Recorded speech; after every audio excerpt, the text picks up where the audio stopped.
the second time this week, the Bulls and Pistons square off. The two hottest teams in the East have a very cold feeling for one another, and tempers figure to be on thin ice. Isiah and his teammates have seen the world champs and Michael Jordan beat them 7 straight.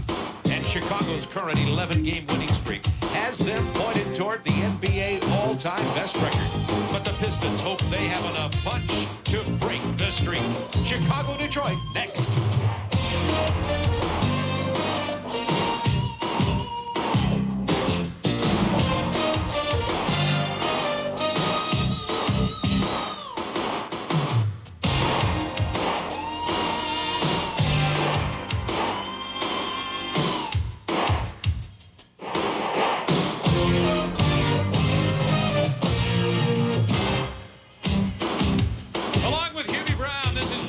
From Chicago Stadium, the Detroit Pistons, winners of 8 of their last 10 games, and the Chicago Bulls, who have won 11 in a row. But even more significant than that streak, Hubie Brown, I know it is in your mind, is the fact that counting this playoffs last year with a 4-game streak, the Chicago Bulls have beaten Detroit 7 consecutive times. Why? How? Well, it's Detroit has given you adequate defense, but in the 7 games, their offense has definitely struggled. And we're going to show you here, they were only able to score 100 on 2 occasions, and that comes down to shot selection. Now, we're going to back this up and give you another graph that's going to show you the dominance. Now, just look, there's an 11-point difference in the teams.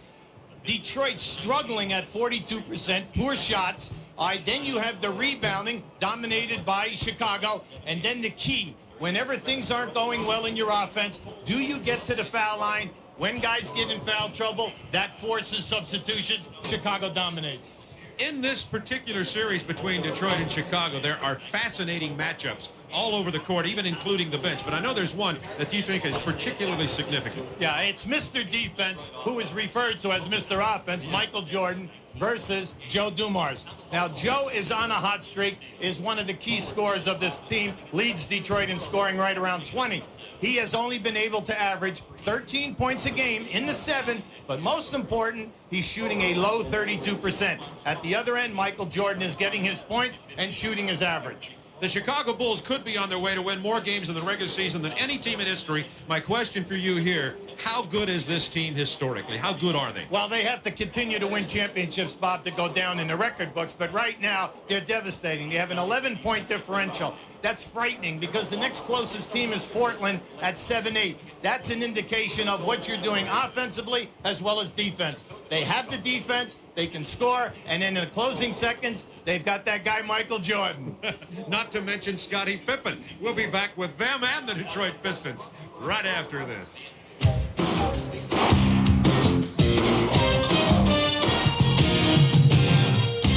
Pistons and the Bulls straight ahead on TNT. Ernie Johnson in our Atlanta studio. 10 games on the Friday night slate, only 7 teams with the night off. One of them, Seattle. And new head coach George Karl can use a night off. He flew from Spain to Seattle, got about 5 hours sleep, was named the Sonics head coach, held a press conference, and made his return to the NBA as Seattle hosted Portland last night. It's Karl's 3rd NBA head coaching job after stops in Cleveland and Golden State. He's not quite up to speed on the Sonics playbook, so Bob Kloppenberg brandishing the flashcards on the bench. Sonics were down by just 2, though, with time running out. The Blazers iced it. Clyde Drexler spotting Buck Williams, and Portland came away with a 113-109 win. And after his debut, Karl came away a bit dazed. I want you to know this is a unique experience coaching a basketball game when you know almost nothing. and you're trying to remember a play and you feel like you're in kindergarten a little bit. That is George Karl last night. Tonight's Cleveland-Indiana matchup comes just 2 nights after those teams staged a rugged overtime game at Richfield Coliseum, which included a post-game punch-out of the Cavs' John Battle by the Pacers' George McLeod. And for that, McLeod was fined $10,000 by the league and suspended for 1 game, so he is not in uniform as the Cavs and Pacers wrap up that home-and-home. And you see in the second period, Indiana with the 5-point lead over the Cavs. Back at the half with updates and highlights. Straight ahead, NBA Eastern Conference All-Stars Isiah Thomas and Michael Jordan square off as the Pistons meet the Bulls on TNT. They've just concluded the introduction of the Chicago Bulls and the Detroit Pistons, sold out Chicago Stadium. They've even added fireworks here, as if they needed to add anything to pump up this already most enthusiastic crowd in the NBA. Let's take a look at the starting matchups tonight, the Jeep Eagles starting lineups, and Hubie Brown right at the top with the Pistons on the left. I know you find both of those matchups interesting. Rodman, Cartwright, and Lane Pippen. Well, let's look at the Pistons side of it here. You have Rodman going against Cartwright. Now, in this situation, the Bulls are trying to just keep Dennis Rodman off the board because of Cartwright's size. Pippen with Lambeer, the Bulls are using Pippen out on the top so that anytime there's a long rebound, he is gone, and they will start their early offense down in the corners. This allows a good one with Woolridge and Grant. Can Grant do a good job and contain Woolridge? And you see the lineups, and you see also it's still dark in here. This is what the Bulls are doing to try to win their 8th game in a row over Detroit. They're going to turn the lights out in Chicago Stadium. So tonight it'll be just a little dim with the lighting here tonight, but it's just part of the home court advantage here in Chicago Stadium. That is a joke, actually. They're having trouble with the lights, and they'll be trying to get them back up. If they don't, Hubie, I guess it's flashlights and you and I. You know, but talking to Chuck today, when he made the comment about this is a tough building for us to play in. Not only is it difficult because of the noise, but there's also a hatred in the building. And we said, really? That never came across the screen on Sunday. As if there isn't in the Palace, right? Yeah. Well, this, Chuck Daly told us today, I don't know what your feeling is. You've been in every arena as a coach and as an analyst. He says it's the toughest building in the NBA in which to play. The people are right on top of you. You have a paid attendance here. They pass it off as 18.5, and we all know that the cops and firemen know that there are more than 18.5 in here. Exactly. All right. You have a standing room only crowd. Now, when they rev up, they're right on top of you. And it's interesting when you read that Michael Jordan says that, hey, we have a great home record. It's backed up right here, second in the league, 19-2. The reason is we play to the fans. When they rev up that noise, it's deafening. We play the passing lanes better, and our defense immediately improves. Chuck Daly even talked about that also today. Says they play a little differently if it's possible for Chicago to raise their level, particularly in terms of pressure and forcing turnovers here. Well, anytime that you're a home ball club and you're known as a great defensive team that's famous because of traps in half court and full court pressing, you and I both know you foul a lot. You grab and you bump and you hit, and it's called the non-call because you are famous for the fact that you are a good defensive team. They're the top road records. You see Chicago also in first place with that. And, of course, the best teams in the league that are playing right now obviously would have. Detroit playing pretty well on the road also, though. They're 10-9. Just won last night in Minneapolis. Well, when you look at Chicago's road record, 16-3, that is better than 25 teams in this league's home court records. That's not bad now. Now, I don't know if it's my eyes getting used to the dark or is it getting a little brighter in here? It is. It reminds me of the old days of the old Cleveland Arena where you'd have to light a candle, right, in order to keep statistics at courtside. All right, Hubie and I are going to take a look at the electronics here. I think we can fix this for them. And while we do that, we're going to go back to our studios in Atlanta in just a moment to Ernie Johnson. But we have the Bulls and the Pistons. And in case you're just dialing in and wondering why it's a little dark, it's because after they turn the lights off to introduce the Bulls, they're having trouble getting the lights back on. Now let's go to Ernie Johnson. All right, thank you, Bob Neal. Plenty of light here. We can shed some light on the Friday night scoreboard to kill a little time here as we wait for these guys to tip it off at Chicago Stadium. Cleveland Cavaliers, Indiana Pacers. They are playing at Market Square Arena, and right now it's 38-37. These guys finishing up a home-and-home, and the other night a pretty rugged game, as we told you, with John Battle getting in the scrap with George McLeod, who was suspended and fined, so he's not in uniform tonight. The Phoenix Suns and the Boston Celtics at Boston Garden. Phoenix losing 2 straight on their current 4-game road trip. In fact, lost at New Jersey the other night. They're leading at Boston Garden 41-29 in the second period. Also in the second period, Miami and New Jersey, the Nets have really played well lately, winning 11 of their last 14. And tonight it's a dead heat with the Heat, 42 apiece as they play in the second period. Minnesota Timberwolves and Philadelphia 76ers playing at the Spectrum. Sixers have won 3 in a row. The Timberwolves with all kinds of trouble. They've lost 7 in a row. They have the worst record in basketball, and they trail 30-26 to Sir Charles and the gang at the Spectrum. Dallas Mavericks and Orlando Magic, another couple of teams that have struggled. The Mavericks have lost 11 out of 12. The Magic 22 of their last 25.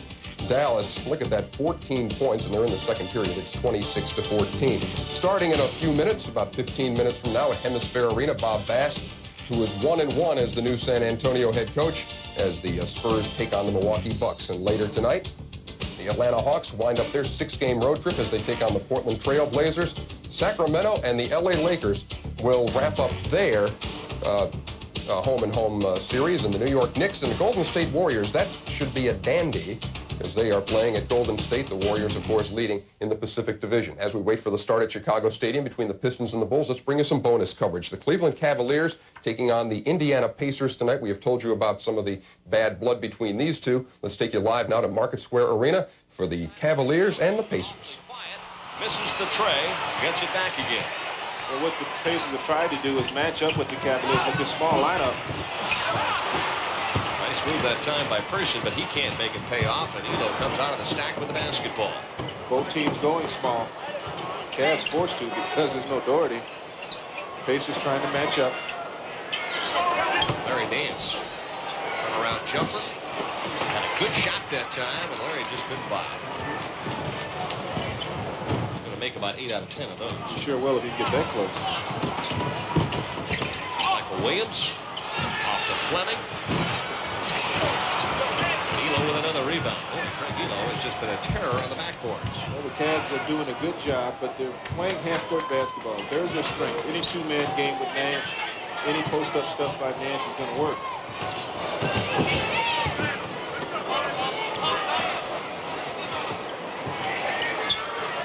On the shot clock, Larry Nance scoops inside. Shot no good. Ball tapped around by Ferry, but Reggie Miller with a rebound. Cavs with a couple of good opportunities.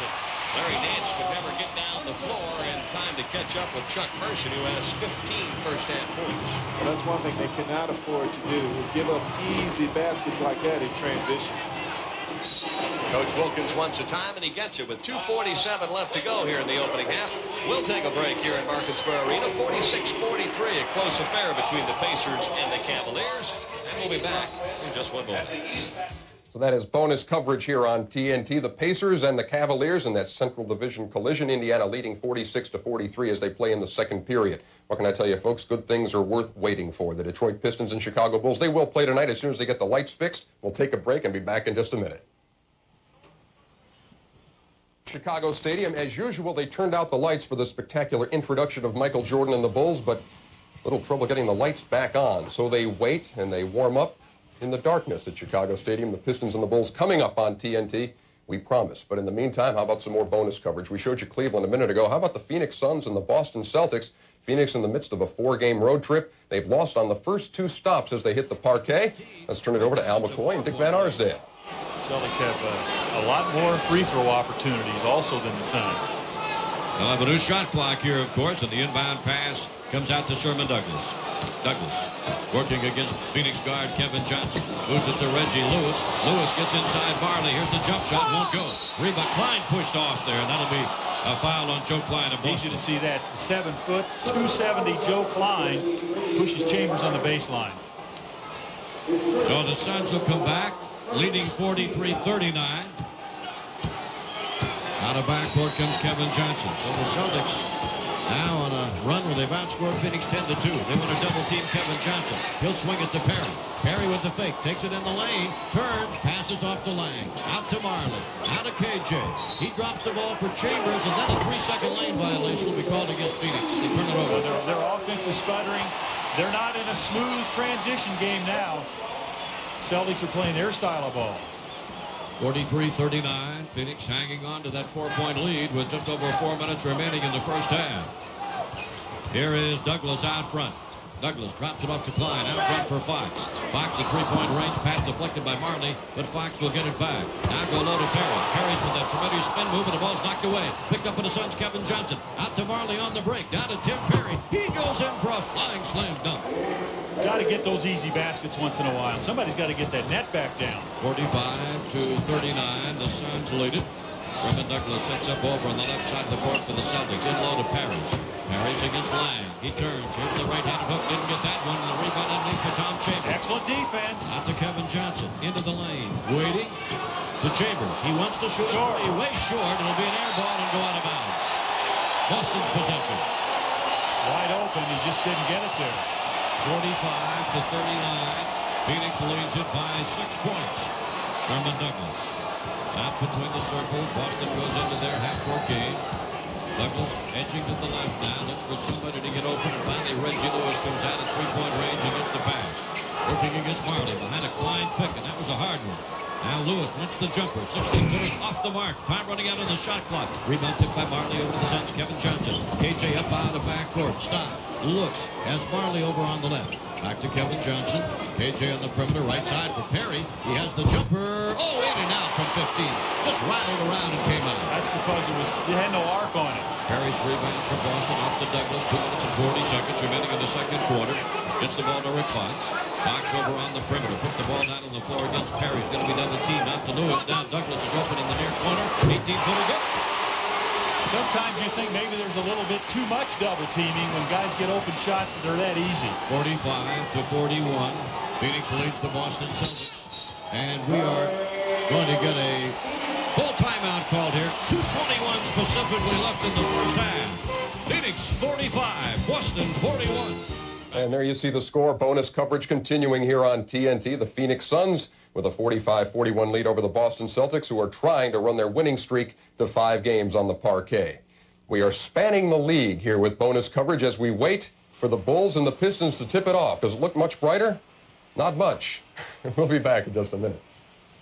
To watch the Bulls and the Pistons, we're expecting to, too, sometime as soon as they fix the lights at Chicago Stadium. They are in a delay yet to tip off. The Bulls and the Pistons will come your way here on TNT. We've taken you to Indiana. We've taken you to Boston. Now let's continue our bonus coverage at Meadowlands Arena. Miami and New Jersey, 2 teams which, it's kind of strange. They're both in playoff contention near the midway point of this regular season. They're getting together tonight, Heat and New Jersey at Meadowlands Arena. Let's go to Eric Reed and Dave Wool with more bonus coverage. The first free throw. Derek Coleman and Sam Bowie back in for New Jersey. Chris Dudley, Harry Mills will both sit out. So the Nets going with Coleman, Bowie, Addison, Blaylock, and Petrovic. The Heat have Salley, Burton, Edwards, Coles, and Rice. Eric, interesting matchup now. Glenn Rice probably playing Derek Coleman and vice versa. We'll watch for it. And we get a 20-second timeout to Miami as Petrovic hit the second free throw to make it 61-56 in favor of the New Jersey Nets with 2 minutes and 4 seconds left in the first half. I want to remind Heat fans that the Heat MetLife Family Clinic will be held on Sunday, February 2nd at 1:30 in the afternoon prior to the Heat and Charlotte Hornet game. Heat head coach Kevin Lockery and his coaching staff will teach you the ins and outs of NBA basketball, and you'll receive a beautiful growth poster of Bernie, the Heat mascot. All you need to attend the family event is a ticket to that afternoon's game between the Heat and the Charlotte Hornets, which begins at 4. Hope to see you at the MetLife Heat Family Clinic, February 2nd, 1:30 at Miami Arena.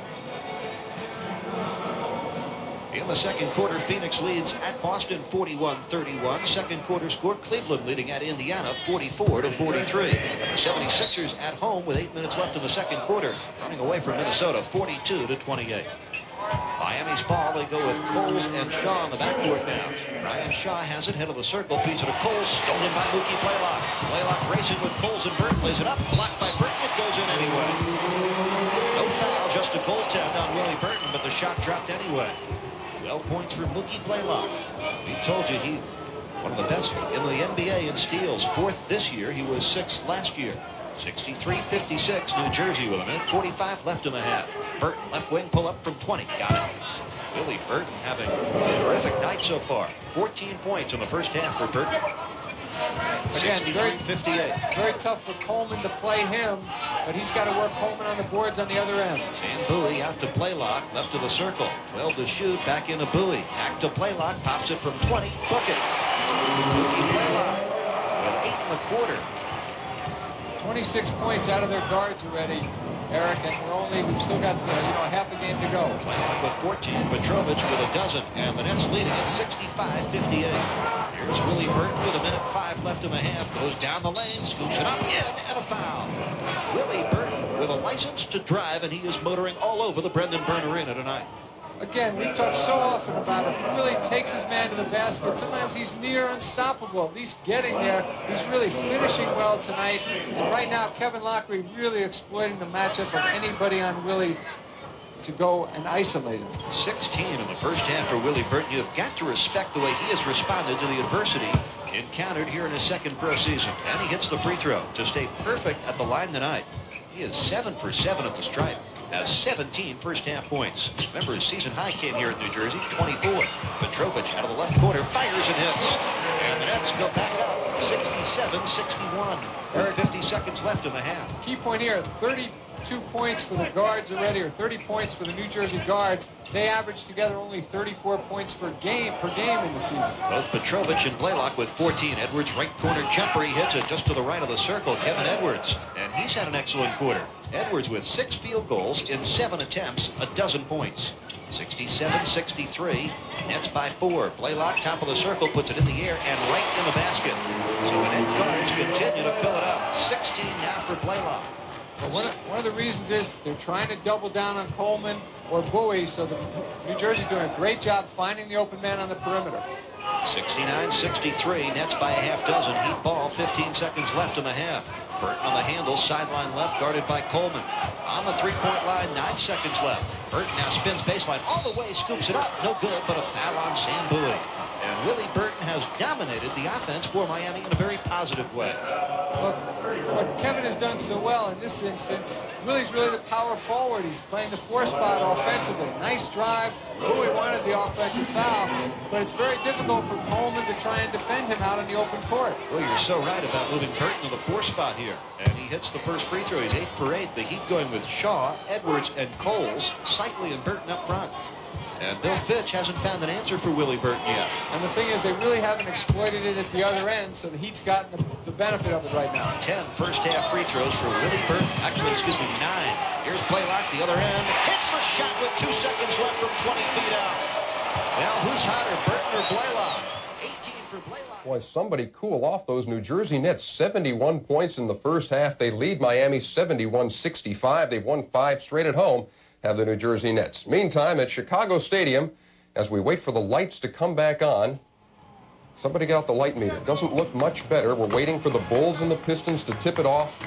So far, they cannot. They introduced the players with the lights off, couldn't get them all the way back on, so the wait continues at Chicago Stadium. Time now for more bonus coverage, however. Minnesota Timberwolves are going at it with the Philadelphia 76ers at the Spectrum tonight. Minnesota, a strange team. They'll beat the Celtics twice in a week's time, lose to everybody else. In fact, they've lost 7 straight. They're only 2-16 on the road as they play at the Spectrum. Let's turn it over to Kevin Harlan and Quinn Buckner.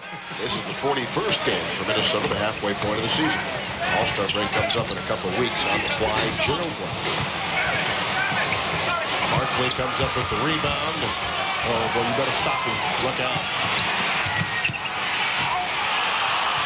Like we said, Shannon, not much of a score, but Armstrong is. It's an offensive rebound. I mean, regardless of who scored, it's the offensive rebound that's the problem. And this may sound like a broken record, but that's all I've seen. It is a 22-point lead for Philadelphia. Reminding me a little bit of our first season here in Philadelphia when the Wolves were absolutely destroyed with the game the next night against Orlando. Bill Mustin wanted to save the troops of those Gerald Glass with the inside. Well, the thing about Philadelphia is, yeah, it's a 20-point lead, but they let you back in games, too. Well, you know, the shooting percentage that they allow the opponent is the 5th worst in the league. They're allowing opponents to shoot 48% from the field. Well, that's my point. So you have the chance to get back in the game, but what you can't afford to do in this league is beat yourself. And not blocking out and allowing offensive rebounds is a way to beat yourself. Yeah, we've talked about this rebounding thing before, and you think it's an attitude.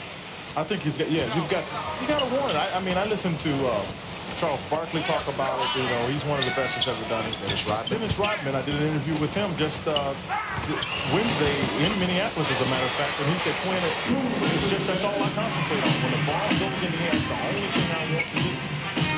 Richardson now for the feed. He's got 3 of 8. He's got 6. Will Bailey leads all Minnesota scorers with 10.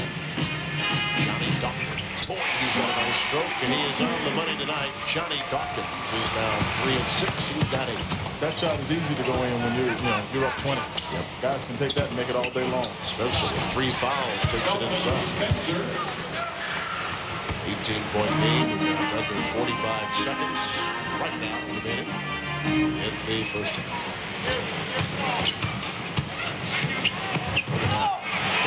Wasn't even touched. I mean, you got to touch. He went around. I mean, somebody came over late to help. You got to cut him off.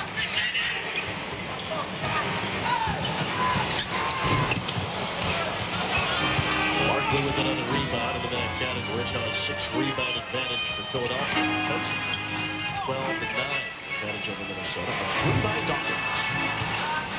Glass comes out. Here's a 3-on-2, and Mitchell catches six and puts it through.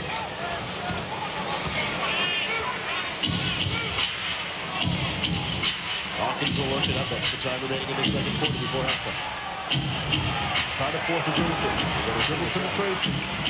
I'm not sure what he saw. Yeah, I don't understand that play whatsoever because he really looked like he wasn't all that aware of.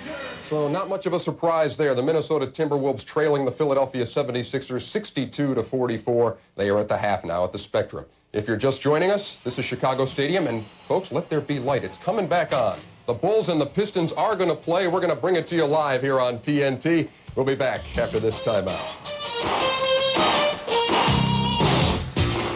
Bob Neal and Hubie Brown back with you at Chicago Stadium. Your eyes, our eyes, and the camera eyes are getting used to the dark. Joe Crawford, the lead official here, said these players want to play in this dim light. And it's as bright as my high school gym, so I do know you can play in this kind of light. So we'll open up the eye of our camera as bright as we can. We will show you this game as well as we can. You'll notice a deterioration in the picture because of the lack of powerful light. They are still hoping to get the full lights up shortly. You're looking at Phil Jackson, who will be coaching the Eastern Conference in the All-Star game in a couple of weeks. The Western Conference coach yet to be named because of the close races in the West with Golden State, Portland, Utah, etc. But we are ready to get underway. Joe Crawford's the man who made the decision, said these guys are ready to play. We are ready to play. And Hubie, even as they tip it up here, we'll talk about it more. But perhaps one of the big things to come out of that was an extended conversation between two of the most bitter rivals in the NBA, Isiah Thomas and Michael Jordan, at center court alone. And people who follow the league know that is a significant summit meeting that happened. That was nice to see. Cartwright scores for Chicago. It's 2-0 in the dark. Chicago loves to start the game early by going to Cartwright and to see how Detroit is going to play them off their half-court traps.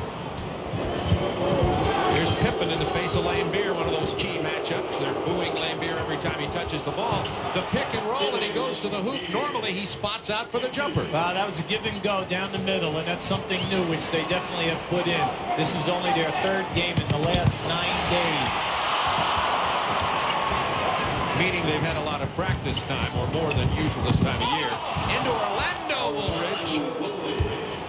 And the Detroit Pistons have a 4-2 lead. In addition to the lights being very dim here, the scoreboard in the stadium is not working, so you'll hear the PA announcer actually announcing the score after each basket. Of course, we'll show you, as usual, the score graphically. Jordan from long range. Paxson from 17. Now that's the guy that Chuck Daly wants to spend a lot of attention to. In Sunday's ball game, a 2-point win by Chicago at Detroit, Paxson came up with 7 out of 10 field goals. So they're trying to pay a little bit more attention to him. There's Pippen now on Isiah Thomas. Bulls defense very tight. Inside the Lambeer. Missed the layup. The tip controlled by Dumars. Behind the back, Lambeer wasn't ready for it. Yeah, but Lambeer's got to give you a better shot than that. Anytime that there's a switch and he has Paxson playing him in the low hole. Paxson down the lane. You rarely see Paxson driving tonight. Isiah Thomas from just inside three-point territory, and it's 6-4 Detroit. Well, Detroit wants to up-tempo as much as possible, but when these two play one another, in the second half, we see that they slow down and concentrate more in the half-court sets. Dumars on Michael Jordan. Rodman playing Bill Cartwright. Jordan spinning into the paint, the jump hook. Now, the two things that Chuck Daly is concerned about, one, Michael Jordan in the painted area and also posting up Dumars as well as Paxson on the perimeter. Tied at 6, Cartwright with the defensive rebound to Paxson, ahead to Michael Jordan. Scottie Pippen past Woolridge. The three-point opportunity for Scottie Pippen. That was a great move by Scottie. He took the hit that time by Woolridge, semi-undercut him on this move. Now just watch as the ball is reversed. Pippen loves to put the ball down strong on. Now watch how he catches him with his right hip. See, there it is right there, taking him out. Nice follow through by Scottie. First personal on Orlando Woolridge. We'll tell you once again, in case you're joining us late, 24-minute delay in the start of this ball game because the lights were turned off at Chicago Stadium, as is their tradition, to introduce their team. Then they couldn't get them turned back on. And now the lights are on partially, so it's a very dim gym. And the scoreboard in the electronic scoreboard in the gym not working at all. So we'll just give you the best picture possible by opening up the cameras as brightly as possible. Now that's what Detroit must do. Anytime that Chicago presses in that zone press after foul shot, you must push the ball up, take advantage of the 3-on-2 Woolridge from the corner. Scottie Pippen's jump hook. Oh, what a season he's having. You cannot continue to allow him. Woolridge must work harder, force him to dribble with his left hand so that he can stay with him. If he's going to shoot, bring it back to him. Offensive foul. It's on Bill his first. That pleases the crowd greatly here at Chicago Stadium. Shooting early in this game, Chicago 5 out of 7, and Detroit 4 out of 6. Not bad for no lights. Come on. Kidding. Limited lighting. Right, the lights went out in Chicago. Cartwright inside. He's fouled. They love to get Cartwright off early versus Detroit. They want him to establish a low inside game because that will open up Paxson, Pippen, and Michael Jordan on the outside. They know that Cartwright commands double teaming. And now that's 2 quick fouls on Bill Laimbeer, and that'll probably get him a trip over to the bench, and John Salley is getting ready to check in for Detroit. Well, it's nice to see Cartwright coming back. He missed 17 games with a broken left hand.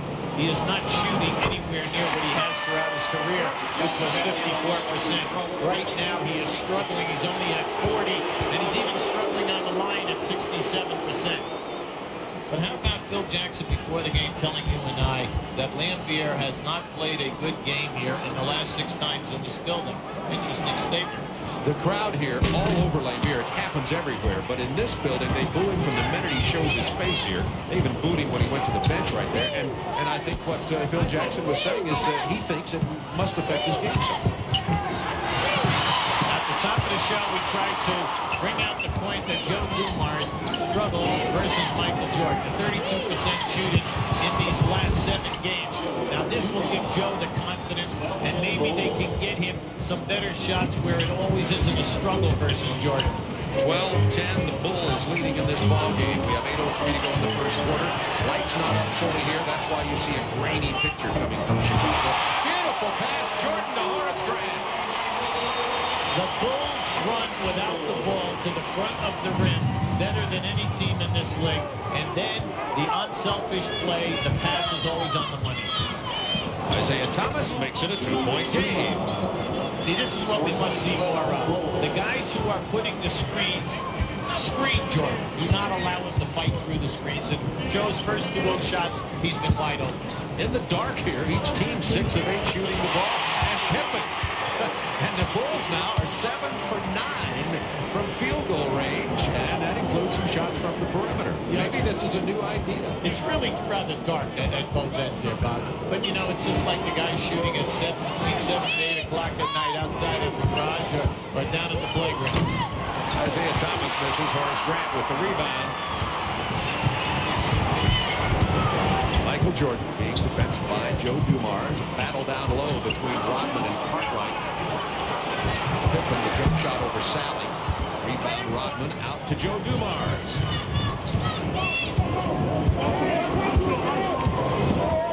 He'll pull up and shoot it. Early going, Bob. They have not been able to get any second shots. Look out.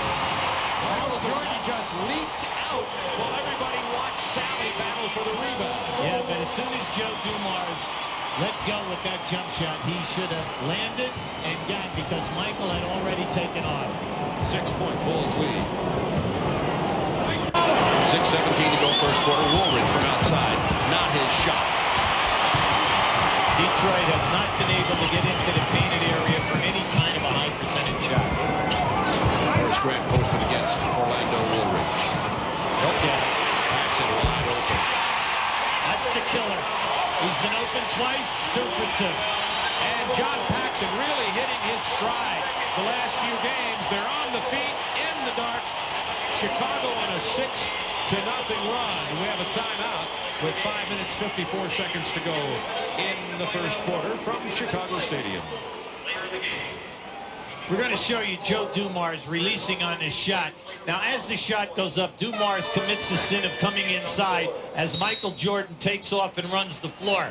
Now, the reason why we say that's a sin, because all guards in it, when you're playing against a high-scoring team, the two guards must be back at all times. You cannot be concerned about offensive rebounding. And there it is right there. Whether you call that a snowbird, a cherry, releasing early, slip the rug, what have you. In all sections of the country, we have a different name for that. Whatever it is, you know all the names. You're looking at the regular lights, and now as we pull our camera shot back, you see the auxiliary lights here at Chicago Stadium. And believe me, our camera lenses, modern technology is amazing, are wide open. It's quite dark in here. It looks a lot brighter on your TV screen than it does even here. The lob to Grant doesn't go.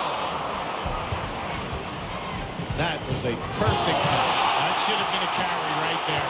Isiah Thomas gets away with one. We have the darkness rules in effect, though. And a foul on the drive as Isiah Thomas tries to make the move. And some other scores. Phoenix leading Boston. You saw some of this in our bonus coverage, including this game. And that one, Philadelphia out in front of Minnesota, and Orlando laying a big whipping on Dallas by 20 in that game, and Indiana in front of Cleveland in a rematch of that controversial game. That's a $10,000 fine to George McLeod following the game the last time the two met. McLeod suspended for this game, by the way. Inside to Salley, punched away by that scrambling Bulls defense, but even Michael Jordan can't catch up to that. That's a tough pass, and when Scottie put it out there, he put it with topspin, and you can see as soon as it hit, it jumped away from Michael Jordan. Now, the last two times down the floor in Detroit, they have run on the baseline staggered screens for Isiah. This is the guy they want to have a good night. Traveling this time because Woolridge lost the handle on the ball. Yeah, but you know what? That ball bounced off the floor, hit him in the chest, and rebounced. So that should not have been a turnover. Looking at Brendan Sir on the left, Chuck Daly in the middle, and Brendan Malone on the right, the Detroit Brain Trust.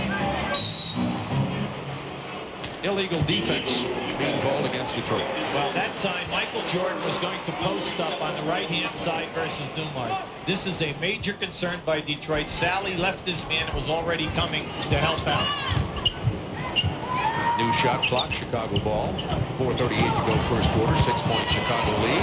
Pippen lost the handle too. Maybe it's the lights and a foul underneath as Grant tries to score over Rodman and Salley. In the early going, you must be impressed with the patience and the beautiful execution of their half-court offense in Chicago. They continue to run double screens, staggered screens, single screens. The spacing is beautiful. And then when everything else fails, you still have Pippen or Jordan in the one-on-one situation. Horace Grant heads to the free throw line. Horace, a 77% free throw shooter. There are 2 fouls on Bill Laimbeer for Detroit. He's on the bench. That foul is against Rodman. Woolridge has one. Those are the only fouls against the Detroit Pistons. Grant is having such a terrific season. He's second in the league in field goal percentage. And he's right up there in rebounding at 14th in the league, averaging over 10 a game. Paxson with a big save to Scottie Pippen. Big hustle play by John Paxson. Pippen trying to drive on Salley. Rebound. Rodman has 4 in this game. 27 the other night at Minneapolis. A career last night. Now, Detroit is so concerned about getting the easy baskets. They're up-tempoing. They're trying to push hard. But what is missing is their half-court execution. And when they shoot and miss, no second shots. 5 Detroit turnovers already in this game. We have 3:57 to go in the first quarter. Chicago shot clock at 10. Almost stolen by Dumars. Now 6 seconds. And a jump ball. Salley ties up Jordan. This will be an interesting jump ball. Yeah, there was a lot of contact that time. Michael Jordan got popped twice, you know, by guys hustling for the ball. So consequently, that's why he had something to say. Substitution in the lineup. Mark Aguirre checking in for Orlando Woolridge. Now with Detroit Pistons. the team out on the floor, Detroit, Aguirre is your only legitimate post-up player who's going to command any respect and get you any double teaming. Salley gets the jump ball to Aguirre. Back to Salley.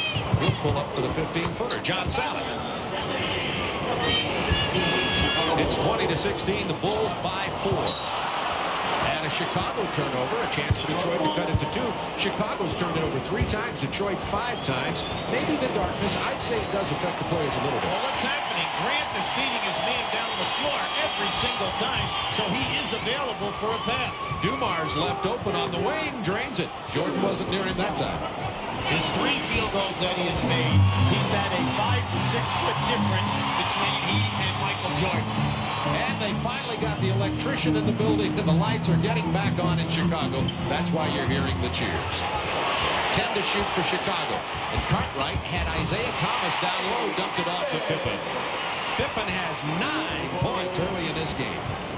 You'll notice during the course of this game, anytime that shot clock is down or a guy's having trouble, Pippen and Grant just keep slicing right to the front of the rim, and they'll get him out of the hole with an easy layup. Bulls by 4. Notice the shot clock down to 6 seconds for Detroit before they really get into their offense. Salley on the drive, he draws the foul. When we were talking to Phil Jackson, he said, I must do 2 things tonight as a team. Take away the pick and roll, which is the bread and butter of Detroit. And the second thing is try to force the time element so they do not have 4 to 5 seconds at the end of that 24-second clock. Well, the Bulls with a 4-point lead, 2 minutes 38 seconds remaining in the first quarter. The lights, you see them there in the top part of the screen. The regular lights are coming back on. It's almost fully bright. This year's Super Bowl excitement kicks off Saturday night with TNT's live coverage of Super Bowl Saturday night. Saturday at 8 Eastern time exclusively here on TNT. This is a great one, Hubie. For the season, Detroit shooting 46%, Chicago 51%. While the lights were out here, both teams shot 64%. Go figure. Yeah, you're right. And you know what it is? There was absolutely no hesitation on any jump shot. Oh, my. John Salley misses from the free throw line. He'll get another opportunity. Well, Salley struggles. 2 guys, Rodman and Salley, they get to the foul line so often for you. Salley shoots 70% and Rodman only 63. And when you're involved in so many close games, it adds up. Salley hits 1 out of 2.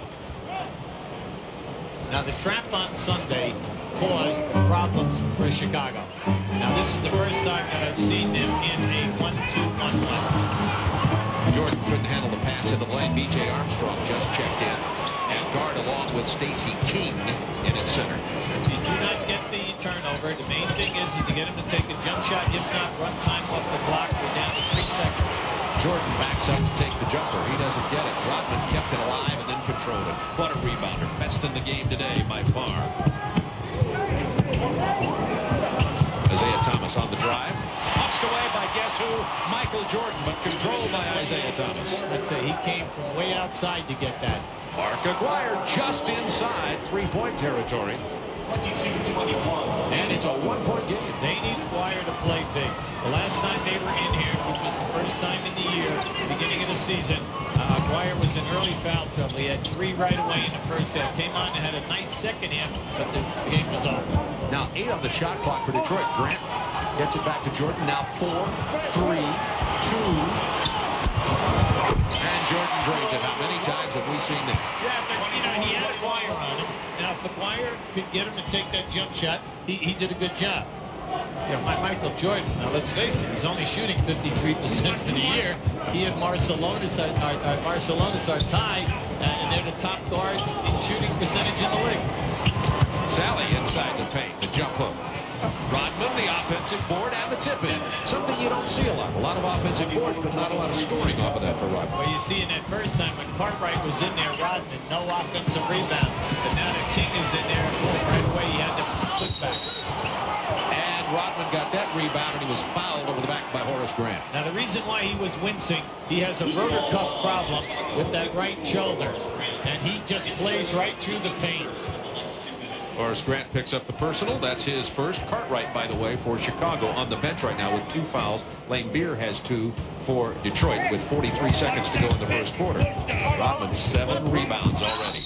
Isiah Thomas fouled on the drive. Now, I like Isaiah's energy at the beginning. Now, he is really beating people off the dribble and taking it to the front of the rim. Now, only good things can happen for them but the other people must be ready for the pass because Zeke is unselfish. He'll get it to you. Let's take a look at Isiah's hand. Notice on his left hand the tape there. What's wrong with his hand? Yeah, well, he had one dislocation a couple of weeks ago, and in Sunday's game on the last play when he fell into the scorer's table, he dislocated the middle finger.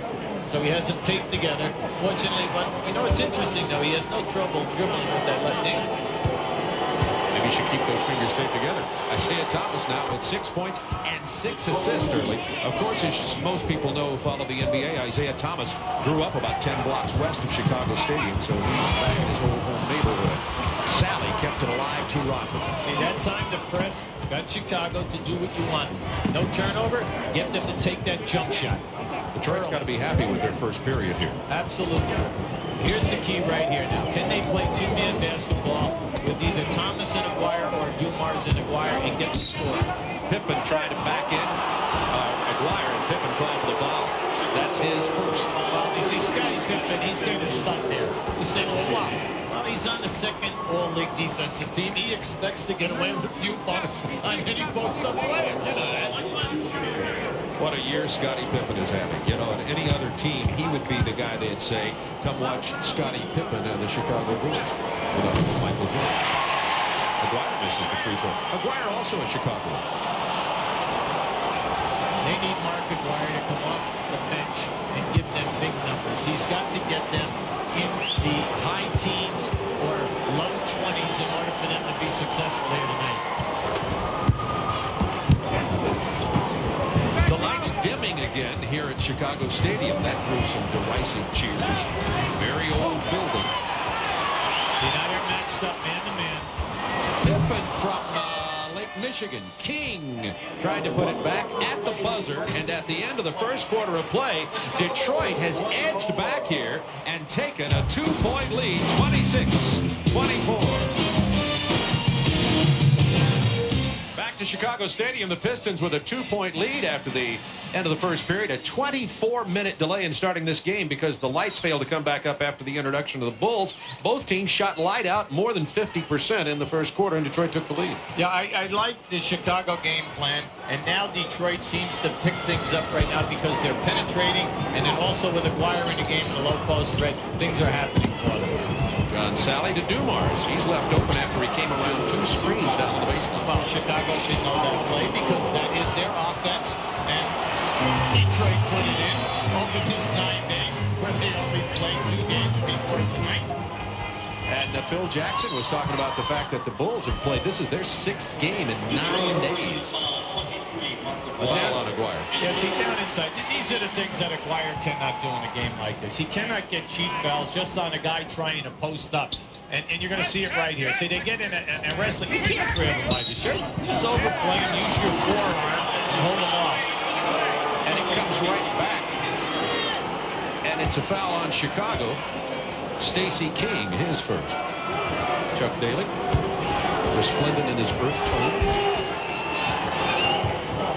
11:16 to go in the first half. Detroit leading in this ball game. Now they're running Chicago's offense right back at him right now. John Salley pulls up for the jumper. Not this time, rebound Jordan.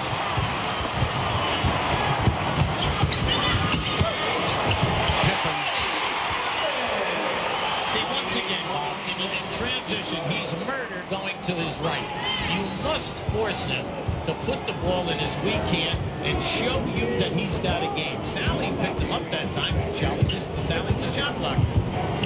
28-26 Detroit. 10 on the shot clock. Aguirre over Pippen. What an offensive machine Mark Aguirre is. If he starts getting off early, he's got to stay out of foul trouble. Eliminate the silly fouls. They need him tonight. Detroit by 4. He just saw this play run at the other end of the floor, right around. This is mirrored. B.J. Armstrong. Having a terrific season. You know, he's right up in there, averaging double figures, 10 points a game. But I like what Phil Jackson said.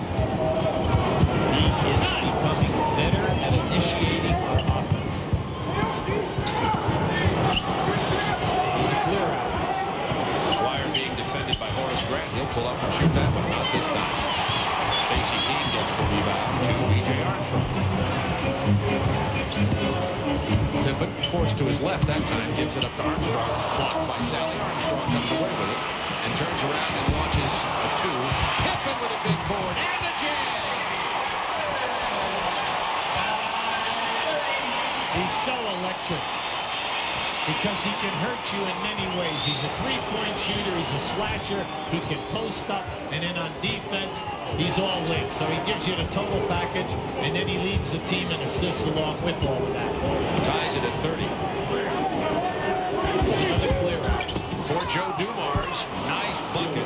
That's got to help his confidence. Now he staggered, and that was a very tough shot as he was gliding to his left. Dumars with 8 points early in this game. Remember, he's only averaging 13 a game against Chicago. Jordan to Stacey King. Pippen reverses it into the corner to B.J. Armstrong, who got Rodman airborne and took it to the hoop. He gives you a different problem than Paxson. Paxson just sits up out there on the perimeter, knocks in the long jumpers. When you run at BJ, he gives you the head fake, penetrates, and you better play him because he scores well off the dribble. Look at these teams. Look at the shooting percentage. Isiah Thomas knocked it off Armstrong, but first stepped out of bounds. Chicago ball. And Cliff Livingston gets into the game, and Livingston will be matched up defending Aguirre. Now, he does a good job with Aguirre. He bumps him around. He's not afraid of all of the physical contact down inside that you need to have. Plus, he's very, very quick. Tied at 32.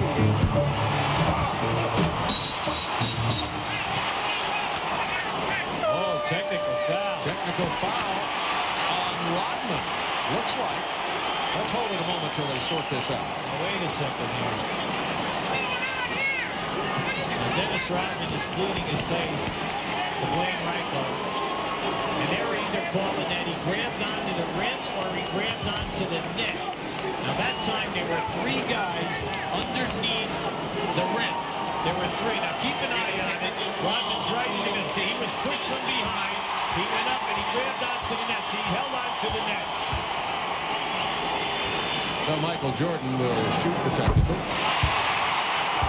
And the ball will belong to Chicago. Actually, because of the ball being nobody's ball, they'll jump. No personal foul, technical foul for grabbing on, and they'll jump it up at center court.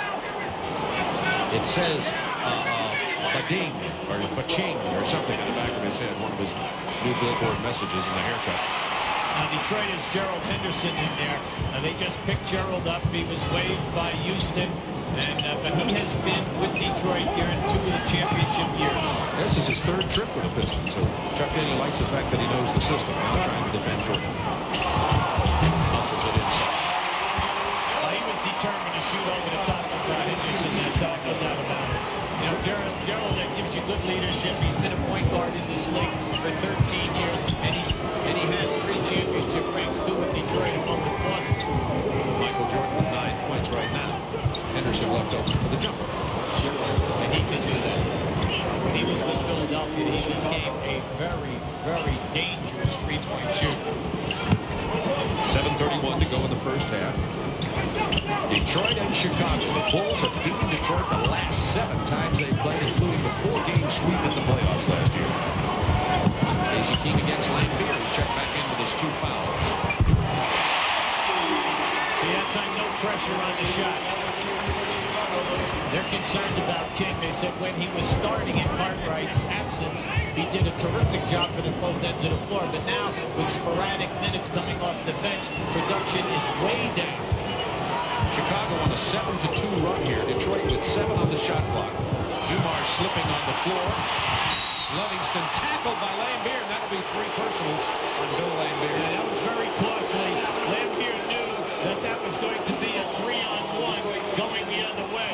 Now, that is an unfortunate foul, but he definitely fouled him and knocked him down. Good hustle that time by playing the passing lanes.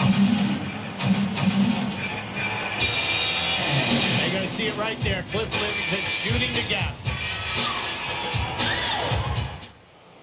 Bulls have taken a 3-point lead with 6:51 to go in the first half of play. A lot of action in the NBA tonight. We'll keep you posted on all the scores around the league.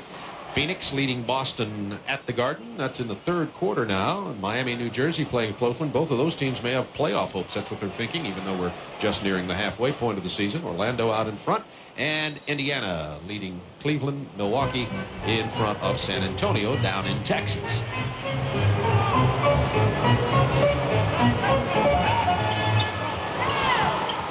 Michael Jordan defended by Dumars. 10 to shoot for Chicago. Jordan with a nice handoff to Grant as he's surrounded by Detroit defenders. You saw what happened there. When Michael get down into the paint, Salley left his man, went to double team. Sure. Who's his man? Grant. Where'd he go? Front of the rim. Basket. Delivered. Beautiful pass. Jordan for assist. Bullet pass inside. Dumars rejected by Horace Grant. They're such a great defensive team. They all hustle, they cover for one another, and their rotations are dynamite when they come from the other side of the floor. Now Jordan isolated against Dumars. He's telling everybody to clear out. Salley gets the block, and Dumars loses it. It's out of bounds. Chicago ball. Now by using Salley all the time to come on the blocks. Now we're going to show you right down in here. Now there's Grant coming from the opposite side. This is where they're dangerous. Grant, Pippen, and Jordan are all dynamite. They're right up there in shot blocking in the league.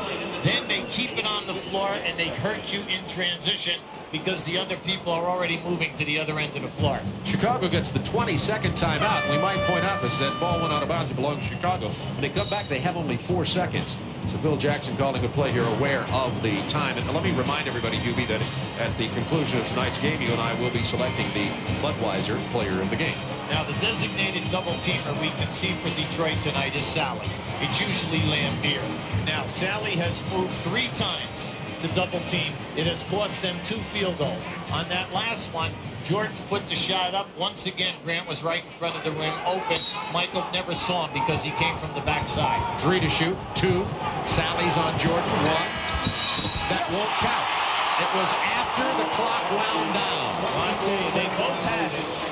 Borgia and Blaine Reichel right here. They both called no right at the same time because they were standing in the vision here. Chicago with a 5-point lead over Detroit. 5:43 to go, first half. 24-minute delay in starting this game because they couldn't get the lights on here in Chicago Stadium. Livingston trying to defend Aguirre. Pull up. And Mark Aguirre has 7 off the bench. See, Cliff's got to play him closer and force Aguirre to beat him off the dribble because you still have Jordan to help you anytime the man gets past you off the dribble. Now here's Aguirre and Michael Jordan. This back-up jumper. Now, let's face it, Aguirre was right on him. Whether guys will say Aguirre or not, he's number 2. He was right on him. So what does he do? He just fades going into the first row of the bleachers. On a turnaround off the dribble fade on the baseline. Dumars misses the 3-point attempt. Look out. Chicago's running. They have the numbers. Armstrong slipped there. No call for travel. Excellent job by Salley by coming out there. The intimidation. Salley now jumps out. He couldn't shoot over the 7-footer. Saved by Livingston. Chicago with great hustle. Now that's something Cliff Livingston always gives you. Rodman has not been so noticeable tonight, especially at the defensive end of the floor in the rebounding department. 8 to shoot. Stacey King into the paint. Salley blocked it and took it. What a play. 3 blocks for Salley already. Detroit trying to get it down to the baseline. Dumars losing it out of bounds. Isiah Thomas gets back into the game and Dumars will rest. And we're going to show you that. Now just watch how Salley on the baby hook. Now he rides him on the hip first of all. Now he catches it and he rips it right away from him to start the break. Now we said at the top, Detroit wants to be up tempo. They want to try to get out on the floor, get a couple of mismatches, and maybe get some easy shots. Salley was grabbing the shirt. We saw it over here. We'll talk with him about that at halftime. 8 to shoot for Chicago. Well, you got to do this. Henderson is playing Jordan. Shoot over. Which he did.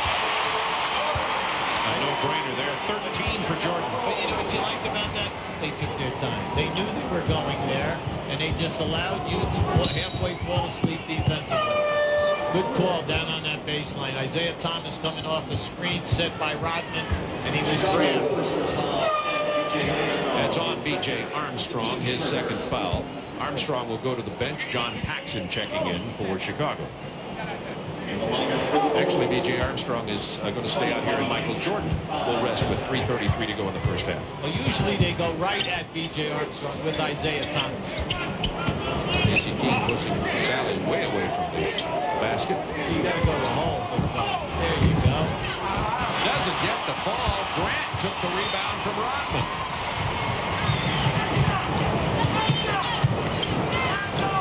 Stacey King against Salley. Grant matched up against Isiah Thomas. These are interesting matches. King's turnaround over John Salley. Stacey King with his 4th point of the game. It's a 9-point Chicago lead. The force out on Chicago. Detroit gets a timeout. And we'll be back at Chicago Stadium in just a moment with Detroit trailing by 9. That foul was on John Paxson as we went away. Bulls leading Detroit by 9 with 2:51 to go in the half. Coming up at halftime, the Prudential halftime reporter Ernie Johnson will be with us with scores and highlights from around the league, with video of the Sun Celtics Cavs Pacers game. And Paul Ryan reports on last night's CBA All-Star game. Now, Phil Jackson, a very happy coach. He's getting what he wants. His ball club is getting good shots. Now, that's the first time in a long time, about 5 or 6 minutes, that we've seen Detroit execute something on the baseline. Now, that is only their 12th point for the quarter. They've been hampered by 8 turnovers in this half. Orlando Woolridge back in for Detroit. Salley in at center. Aguirre on the bench with 3 fouls. Cartwright back in for Chicago. This is what we call an open offense. No pivot beat. They keep everyone deep in the corners. We just had the lights at the one end of the floor go out right now. And all they're doing is opening up the floor and allowing you to go one-on-one. Understand the backup electrician is working on this, by the way. So you got to go to the depth. Isiah Thomas, tough shot. Rodman rebound. 8 rebounds for Rodman. We're talking about how quiet he's been in the ballgame. Tough double clutch by Dumars in the paint. It's nice that they're bringing Dumars in a 1-4 set, allowing him to operate at the top of the circle. And he has Paxson on him. You've got to take him off the ball. Bulls by 7. Pippen just pulls up. He is on fire. Pippen can't miss. 17 first half points. He's 8 of 11. That leads all scorers, including Michael Jordan, who has 13. Minute 29 to go in the half. Dumars against Paxson. Down to 10. There's the double team. Woolridge is open for the jumper.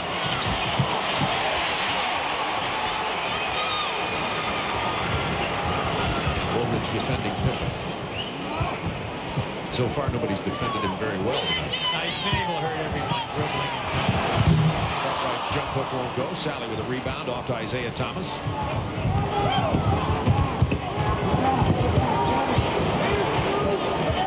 Under a minute to go in the first half. Good defensive help that time by Cliff. Isiah was going all the way. John Paxson with the hold. His second personal. 2 guards out there right now. B.J. Armstrong and Paxson. Dumars and Isiah Thomas must either post them up like they did that time with Dumars, or take them off the dribble, break down the defense, force the double team that's going to open up people. See both teams shooting tonight better than their season average. 59 for Chicago, 56 for Detroit with the dim lights and all. Isiah Thomas on the drive, the scoop. Rebound Rodman. It was knocked out of his hands, but Salley took it to the rim. See, when they penetrate, Bob, and they get double teamed, the shot goes up. You should have more offensive players on the board than they have defensive guys, because the defensive forwards are the ones who are coming and picking up the ball. Bulls by 7 with a 6-second differential in the shot and game clock. 7 to shoot for Chicago. Pippen going to his right. has to be fouled when he gets there. Like you said, if he goes to his right, he's either going to the line or taking him into the hole. Just think about how many times he's done this now. Over. 8-9 times. And everyone keeps playing him on that side of the floor for the baseline drive, and he hasn't done it yet. He has not gone to his baseline side with the left hand. And that's where you can get more help and bigger help from your forwards and your centers coming on rotation. What a year he's having, Ron, you know? And when you think about it, this guy, in his first year in college, Scottie Pippen, was 6'1" and the manager at his college. And when you just actually think about that a second, with no future in basketball ahead of him, he grows from 6'1" to 6'7". He comes out of Arkansas State. Everybody has a big question mark, Central Arkansas. He comes out with a question mark next to his name. And now you see he's not only leading your team in assists, he's averaging over 20 a game. He's become one of the premier players in the league. Isiah Thomas for 3 off the rim, rebound Woolridge. 2 seconds left in the half. Thomas, that'll count, but it doesn't fall. At the half, Chicago with a 9-point, 51-42 lead. Then an interesting first half. We'll be joining Ernie Johnson. Hubie and I'll be back here in Chicago in just a few minutes. Been a strange night at Chicago Stadium. They've played 24 minutes. Don't touch those lights. With the Bulls leading the Pistons by 9. Ernie Johnson in Atlanta with the Prudential halftime report. It's a busy night around the NBA. 10 games on the schedule, including the Cavaliers-Pacers matchup at Market Square Arena. Cleveland won the front end of this home-and-home Wednesday in overtime in a game that turned ugly. The Pacers' George McLeod punched out Cleveland's John Battle outside the locker room after the game, and the NBA responded with a $10,000 fine and a 1-game suspension for McLeod, so he is sitting this one out tonight at Market Square Arena. Lenny Wilkins' Cavaliers have lost 3 of their last 5, fallen 8 games behind the Bulls in the Central.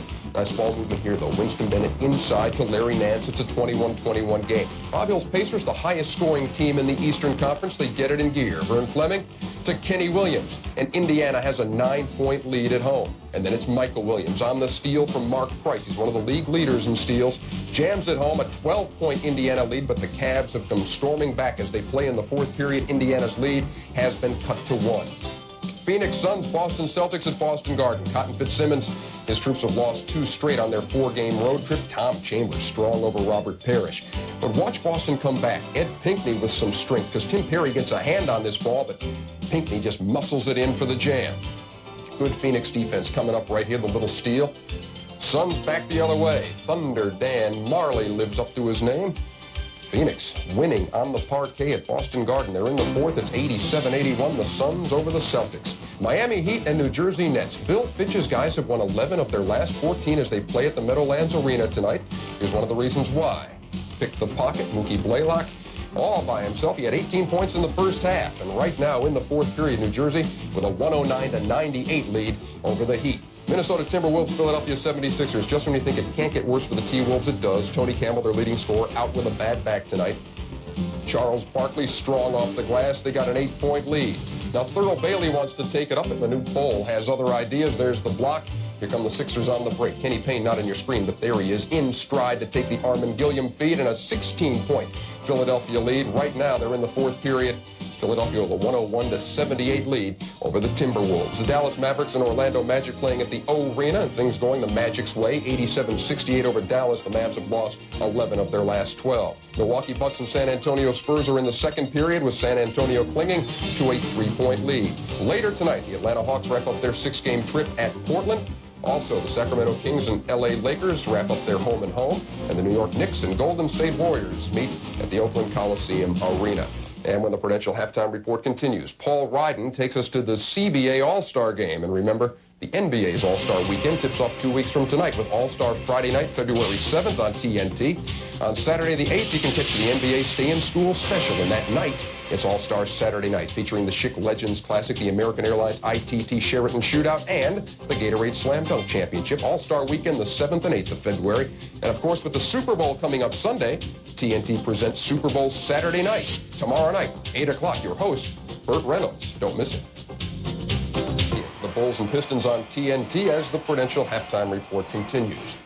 In a couple of weeks, those players who occupy the NBA's stratosphere, Michael Jordan, Karl Malone, Charles Barkley, and a few select others, will showcase their skills in the NBA All-Star Game in fun-filled Orlando. While this week, the stars came out in Yakima, Washington, where, as Paul Ryden tells us, the CBA All-Star Classic could be a springboard to the big time. Welcome to Yakima, the Palm Springs. Yakima is a fine place, about 150 miles outside of Seattle in the desert-like region of central Washington. It's like any other small town in America, rooting for its hometown heroes and boasting of a mix of local businesses, ethnic diversity, and its share of unusual landmarks. But look, it's not Yakima, Washington that's on display for NBA scouts this week. It's all-star basketball talent.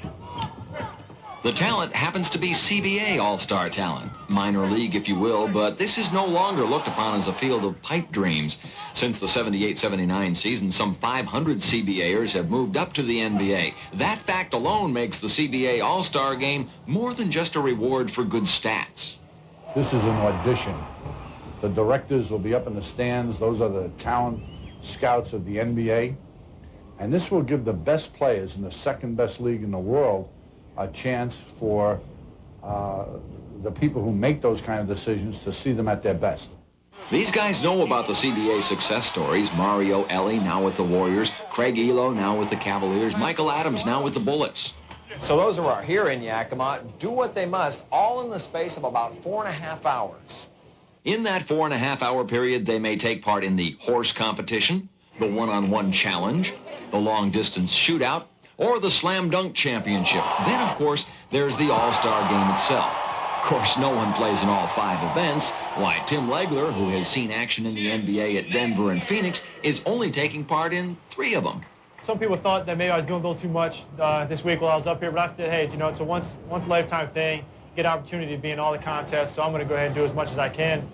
In the first round of the one-on-one challenge, Tim took Mark Davis to overtime before losing by 2 points. So instead of 5 minutes of this grueling competition, remember we're talking a 10-second shot clock here, he went 7 minutes. I would like to at least make it to the finals. But this way, at least maybe I'll have my legs a little bit better for the three-point contest. That's probably the most exhausting thing I think I've ever done playing basketball. But there's no rest for the eager to please, and half an hour later, it was on to the long-distance shootout. I think playing one-on-one helped a lot. My body felt a lot looser. Some of these guys are shooting now. They've been sitting here since 6 o'clock. They got to be kind of stiff, so I think it was actually an advantage for me. But not enough of one. He lost in the semis. An hour later, Tim collected 13 points and 5 assists as his National Conference team beat the American Conference 124-115. I'm exhausted right now. It was a long night. I'm glad, though. I don't regret anything. I'm glad I was in all the contests. The game was a lot of fun. Glad we won. Got a little more money out of it because we won. So all in all, I feel pretty good. Hopefully the phone will ring. If not, I'll just keep doing what I've been doing. It could be that from here, Tim Legler just blends in with the crowd. Or it could be that he'll follow Jaren Jackson, who after the game was snatched up by Golden State, making this a road trip to Yakima he'll never forget. I'm going to tell you something, folks. Timing was everything for Jaren Jackson, the guy I just saw, added to the All-Star roster when Kenny Battle got an NBA call from Boston. There are 49 players on NBA rosters right now who are products of the CBA, and that number will surely grow. Just ahead, the third period from Chicago as the Bulls host the Pistons, and on Tuesday night, we'll bring you the world champs. Once again, the Bulls begin a 6-game road trip in San Antonio. Join us for Michael and the Admiral. And remember, we're just a shade over 2 weeks away from the Winter Olympics in Albertville. Our coverage begins February 10th on TNT.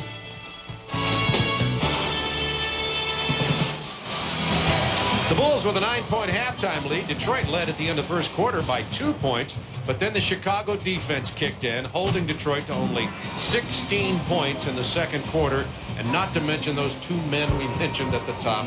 Pippen, 19 points. Jordan, 13 points. They're doing it all again. And at the other end of the floor, Dumars is having a good half, but he has no help. 12 points. Isiah Thomas, 3 for 10 from the field. And then Lambier, your key inside guy, only played 4 minutes due to the 3 fouls. It's interesting. Phil Jackson told us before the game, Lambier does not play well in this building, and he's doing it again tonight. He got in early foul trouble. We're talking about Pippen, though. 19 points, doing everything. Nobody's been able to defend him well in the first half. Now, you'll see he'll come from the left side of your screen on one of his 3 rebounds. He's doing everything tonight. Not only does he have the points, he has the rebounding. He's 3 for 3 from the line as well as with 4 assists. Now you're going to see here a long shot, rebound. Now watch Pippen come down inside here. And this is where he's so valuable. He leads your team in assists because he sees the whole floor. Now Jordan released once Joe Dumars let fly with that long jump shot. And there's the story. 8 of 11 for Pippen, 6 of 10 for Jordan. Both of them have 4 assists, about half of those to each other. And Dumars has 12 points for Detroit, but as we said, not a lot of help from anybody else. No, and Joe's really doing good. Now, that was a very tough shot because he kind of skated. He bumped into Jordan's foot in order to make that shot. Now, Dumars is 6 for 9, and everyone else is struggling. Isiah Thomas 3 for 10, and no one else with over 4 shots. Rebounding turned around in the second quarter, too. Rodman had 7 rebounds in the first period. Detroit out-rebounded Chicago by 4. Rodman only 2 in the second. And Chicago out-rebounded Detroit by 4. Isiah Thomas gets Paxson airborne, hands it inside. But it didn't work the first time to Rodman. He went right back to him. Well, he heads his back to the baseline. You can't do that. You have to be facing the rim. So he blew the first one, and Isiah went right back. He was still standing with his back to the baseline. Nevertheless, he gets the hoop. Here is Grant against Orlando Woolridge. Gets the double team, and Isiah Thomas knocked it out of bounds. 7 on the Chicago shot clock. Now, in the first half, first group, they had Woolridge was playing Pippen. Now, they've made a switch at halftime. They have Rodman on Pippen now, and Woolridge playing Grant. There's Pippen missing the jump shot. Those are two who aren't exactly sending each other Christmas cards. Pippen and Rodman. So you want a one-on-one Woolridge, allow him to, he's best going to the basket. Lane Beer, best shooting from out here, was 3 for 3 from three-point land against Minneapolis, Minnesota, and misses this one, hit the top of the rim, and it'll be Chicago ball. Well, they need Lambeer for the rebounding to help Rodman, and then they also need him for the perimeter game whenever you're going to double team anyone down inside off the dribble. Lambeer got hot in the second half of the win over Minnesota last night. We'll see if that happens here. Jordan with the loose ball and the putback, and he has 15. That was a great block by Woolridge that time on Cartwright. Isiah Thomas gets the pick from Rodman. Inside the Lambeer. Grant got pumped in the eye there. He took his goggles off for a moment. Horace Grant, we'll see if he'll be all right. Chicago very concerned with the pick and roll situation. They did an excellent job in the first half, taking Detroit right out of that set. Nice pass, Pippen inside. Woolridge blocked it, but also committed a foul. We have a very intelligent team here. Chicago, coached by Phil Jackson. As soon as they see Woolridge down inside on Cartwright, they go down inside. Now this time, Woolridge is down inside with Grant. They take him right to the hole. And any time that Woolridge keeps getting caught down inside there, you know they will explore it, take it, even if he doesn't score, let him get in foul trouble. Horace Grant only 1 rebound and only 4 points in this game tonight. Yeah, but what a season he's having. You say he's second in the league. You said earlier, shooting 59%. He's 14th in rebounding, 10.4 rebounds. You say, well, what's the big deal about that? Well, Patrick Ewing is averaging 10.5. And he's right up in there with the major centers in the league in rebounding. It is 55-46. Bulls continue to lead by 9. That was the point differential at the half. Detroit led. Well, somebody's open. And they got away with a travel that time. Isiah backs away from Jordan.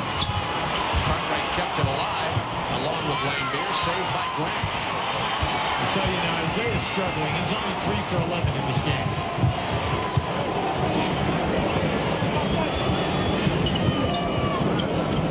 Here's your two-man game again. Woolridge defending Grant, tries to spin baseline, and get the roll rebound. Lambeer blocked by Cartwright. The outlet pass was blocked by Cartwright, and Chicago gets the hoop and takes an 11-point lead. Always one of the keys. The good defensive teams will always jam the rebounder so he cannot outlet. There's a pass that got behind the defender, not looking, and Woolridge gets the jam. Now, Detroit, they're doing a nice job scoring, Bob, now. But they've got to do something about their defense. Chicago shot 59% in that first half, and they're out running again here in the third quarter. Detroit, the leading defensive team in the NBA in points allowed. Cartwright bumps Lambeer, then he leads for the 8-footer. See, their post-up players all have more When you have Cartwright in there, Jordan in there, or Grant, they have more than one shot. Every time Wayne Beer touches the ball, he's booed here at Chicago Stadium. Dumars with a tough shot. Wayne Beer can't control it. Jordan to Pippen. Rodman there quickly. Cutting underneath. They're going to count the basket. This could be flagrant. Now, Detroit is yelling right now. You can see Isiah Thomas and Lambeer are saying, how could you make this glove jump on you from the other side of the floor? Now keep an eye on this, because the one referee on the baseline is right here. Now does he get hit? Yes, he gets hit. Okay, but the call was not made by the referee on the baseline. It was made by the referee right who just passed your picture, 33, Borgia from the other side. Now Detroit's upset except for one thing. He fouled. Three-point play by Pippen, and the Bulls build their biggest lead of the ball game. Pippen with 22 points, 5 assists, 4 rebounds, and of course they did not call the flagrant foul, simply the personal on Rodman. See, by coming down the floor and pressuring Detroit, you see this is what's happening now. You think of their last 3 shots, they've all been 4 shots. Paxson spots for 3. Chuck Daly wants a timeout, a good time, and once again, that man, the unsung guy, all he does is spot up and drain the basket. Pax to the max, and the Bulls lead it 65-48. Check out the finish at Market Square Arena. Game tied at 102. Danny Ferry was huge for Cleveland in the fourth period. Gets the offensive rebound. And then the off-balance turnaround. Jay goes for a 104-102 victory for Cleveland. Ferry 10 points in the fourth period. They win it by a deuce. Now back to Chicago. Where the Bulls are leading it 65-50 by 15 with 7:58 to go in the third quarter. We just had Rodman hit a baseline open jump shot that time. Paxson hit the 3 as we went away to the timeout. Built a 17-point lead. That time Pippen went to his left. Not as successful as going to his right, as Hubie pointed out in that first half. Isiah Thomas in the lead again. It's blocked. Who got a hand on it? Pippen. See, they're starting out this third quarter exactly as quarter 1. They are getting the higher percentage shots. Their offense has excellent spacing. Everything that Detroit is getting, they're really struggling to get off. Isiah has missed his last 6 shots.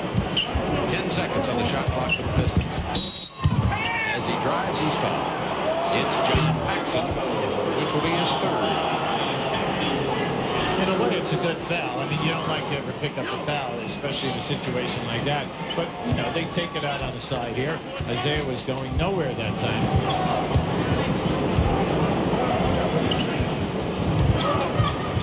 Isiah Thomas trying to find a way to get open scoring-wise. Woolridge with the bad pass takes it inside the hoop. And there'll be a 3-point opportunity as Woolridge scored the basket, left the court, will come back to the free throw line. That was a difficult play.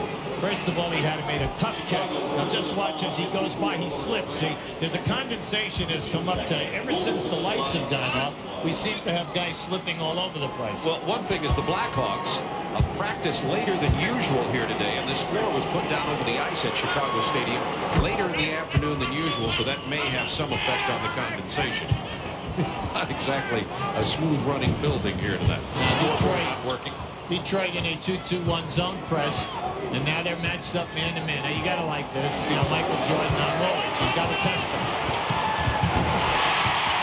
Failed the test. You got to love them. When you watch them play, they're such a beautiful, well-oiled machine from an offensive standpoint. Their spacing is perfect. They get the mismatches. They see who has the mismatch. They go right to that guy immediately and let him work. Jordan has 17. He's hit his last 4 baskets. Dumars from the perimeter gets his first points of the half, has 14 in the game. And it is a 12-point Bulls lead. They had led by 17. You know, you're watching them playing with such confidence. Isiah Thomas on Paxson, kicks it over to Pippen, lost the handle in the paint. Here comes Rodman. 4-on-2. Dumars, Isiah Thomas was fouled hard accidentally by Horace Grant. Grant had no place to run that that time. He was hustling back. It was a 4-on-2 break. He was trying to be the third guy, and you always run hard to the middle of the floor. And you're going to see Grant right in the middle. Give you a picture. There he is right there. He's trying to pick up Isiah. He knew that he would be going to the basket. 3 team fouls on Chicago, 2 on Detroit with 6:05 to go in the third. Woolridge into the paint, kicks it back out, almost stolen by Pippen, flashing into that passing lane, and did strip it away from Dumars. Keying the break. Paxson to the left hand, offensive foul on Paxson. That's 4 fouls on Paxson. See, he's upset. Paxson's upset. He's saying, you know, he did not take that charge outside the lane. He did not take that charge 6 feet out from the basket. He is saying he took the charge right under the rim. There it is right there. Now he's out a little bit further than I thought. But in this league, usually at home, you get that call. See, they're doing a great job on the pick and rolls, Bob. All they do is they help out, and they've not been able to do a thing. Woolridge called for the technical by Joe Crawford for protesting the traveling call. See, the frustration is set in. It's come right here. Chuck Gannon realizes at the top, Bill Jackson said, we must take away their pick and roll. Every time they use the pick and roll, they've just used it 3 times in a row. All they do is help out. They allow the guy to get to his man. They leave a man wide open. Detroit has not been able to find him. 18 points, 5 assists for Jordan. Here's Woolridge. There's the travel. You see, the ball must leave your hand before you pick up your pivot foot. And you can see there, whether he slipped or whatever, the ball did not leave his hand. From the corner, Jordan misses. Rebound by Rodman, who has 12. Detroit needs some easy baskets. Isiah draws the foul. You saw him going to the man to get the contact. Hits the lay and will go to the line for the 3-point opportunity. Great call by Rodman. Isiah just put that left shoulder right out there to ward off Pippen. Now you'll see. Now just watch as he draws this foul. He knows Pippen is coming. See, now just watch. See, he leans in, and all he did was come right back with the shot. Why? Because you can count on it. Chicago is going to rotate. A lot of other teams, you'd be looking for a foul. It would be anybody within 5 feet here. So the 3-point play, Isiah now with 11 points and 8 assists in the game. And we have a 10-point Chicago lead. They had been up by 17, led by 9 at the half. So Detroit's battled their way back in here. The thing now is that Detroit must execute well against Chicago when they start going to the bench now at the end of this quarter and the beginning of the fourth. 3 on the shot clock. Cartwright gets into the paint, gets the roll with only 2 seconds on the 24-second clock. Remember in the 2 championship years and a year that they lost in the final, anytime you dribbled into there, they'd be back in there with their hands on you.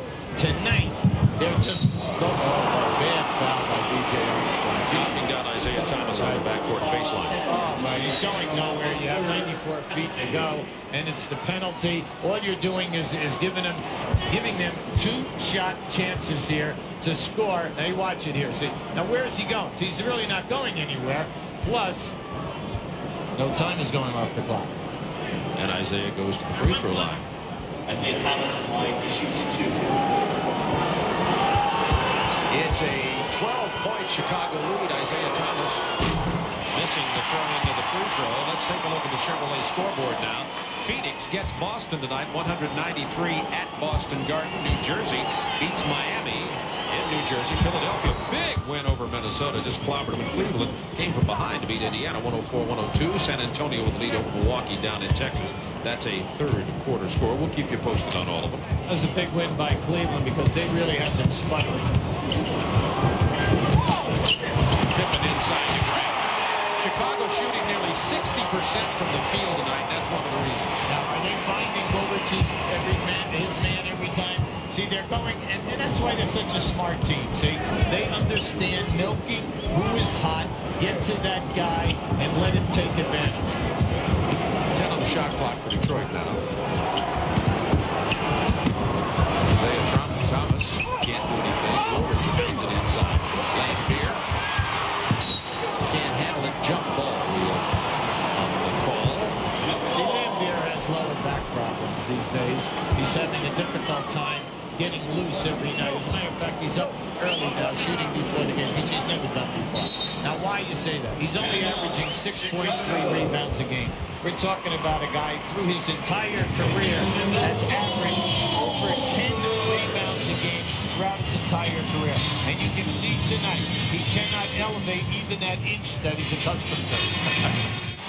Well, we'll be following the Chicago Bulls, who have the 72-59 lead here, into San Antonio coming up on Tuesday night.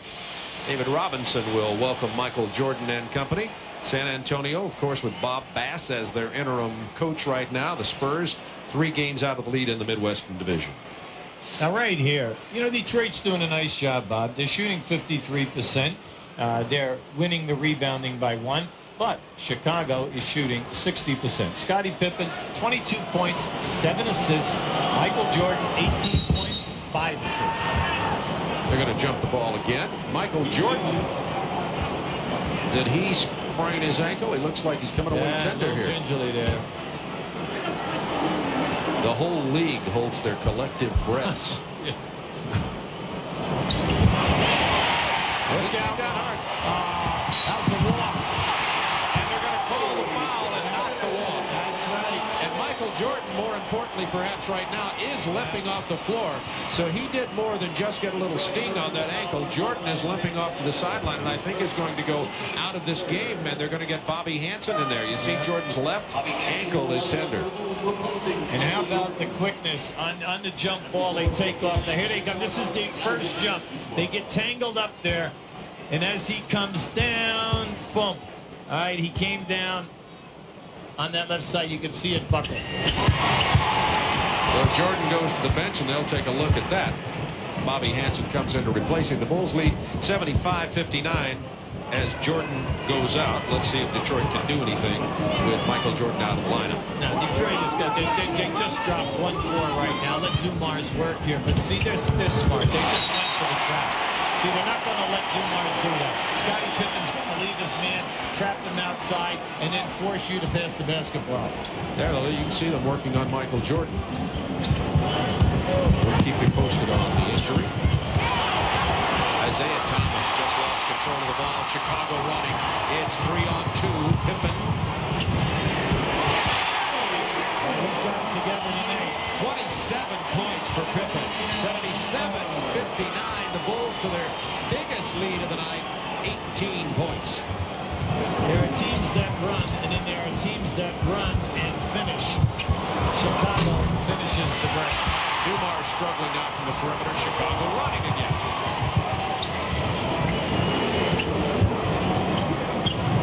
Great ball. And there's the finish. And Chicago has built a 20-point lead over the Pistons with 2:57 to go in the third. Michael Jordan on the bench with a sprained ankle. The Bulls on a 9-0 run, and they've built the 20-point lead.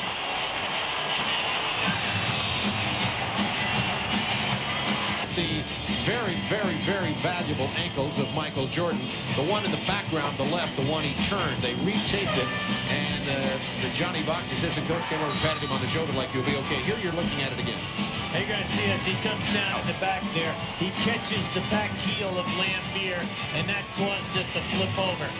Now, many times you can see it's hurting, it's smarting. Many times you can walk it off. That's what he tried to do. But then when they had the next jump and the ball was thrown the length of the floor for that score at the opposite end, then he took himself out. With the 20-point lead, the Bulls may be fortunate here because they, remember, are a great defensive team. They're holding opponents to only 42 points in the second half. Detroit could only get 42 in the first half here tonight. Dumars has gone cold from the field, and the Bulls with a 20-point lead have the ball.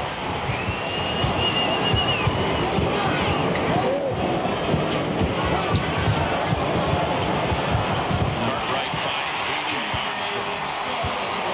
Let me say, they had the triangle on the right side of the floor. They went to the pivot. No one is hungry here. He exhausted all of the cuts, and who opens up? A guy from the opposite side of the floor runs and comes across on the baseline. Beautiful. Chicago's scored 11 straight points, 10 to shoot for Detroit. Mark Aguirre in the game now to try to give him some offense. 4 seconds to shoot. How quick they recover. 2 seconds. Aguirre hits the three. That'll count. It's been a while since Detroit scored. That cuts the lead to 19. Now we know that Detroit is an excellent defensive team. They lead the league. Teams only score 97 points a game. Will somebody please throw some water on that guy? I mean, is he doing everything? 29 for Scottie Pippen. Jordan on the bench with a twisted ankle. Bobby Hansen playing in his place. But the Bulls in complete control of this game. Detroit just unable to find a way to score. This is one way. It's not even going to work as Grant blocks Rodman. It's the second time tonight he's taken a pass underneath the basket, but it's back to the baseline. You can't get it done because when you turn around, you give the defense time to recover. As great a rebounder as he is, Rodman has virtually no offensive game. Bobby Hansen. They're not a big three-point shooting team. They only take 5 a game. But when they picked up Hansen, he's 7 for 19 now. He made a ton of them at Utah in the old days.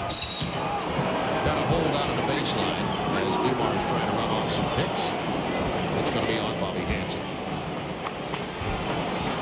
Bulls in the penalty, so Dumars will go to block. This is a team with a complete picture. They like Hansen for what he's doing here. Every guy on the bench is accepting his role. Hansen is not blessed with great quickness, great jumping ability, but at 6'6", he guards a small forward or a second guard and will sacrifice his body, and he understands he's the last option. Every one of their second unit people understands their role. The guy they've got to get going is the young man who just came in the game, Stacey King. He's right up there in the top 10 in field goal percentage. It was all acquired when he was starting, but they've got to get him to be more of a production guy as he comes off the bench in that first and second half for brief minutes. Cartwright sits down with 9 points.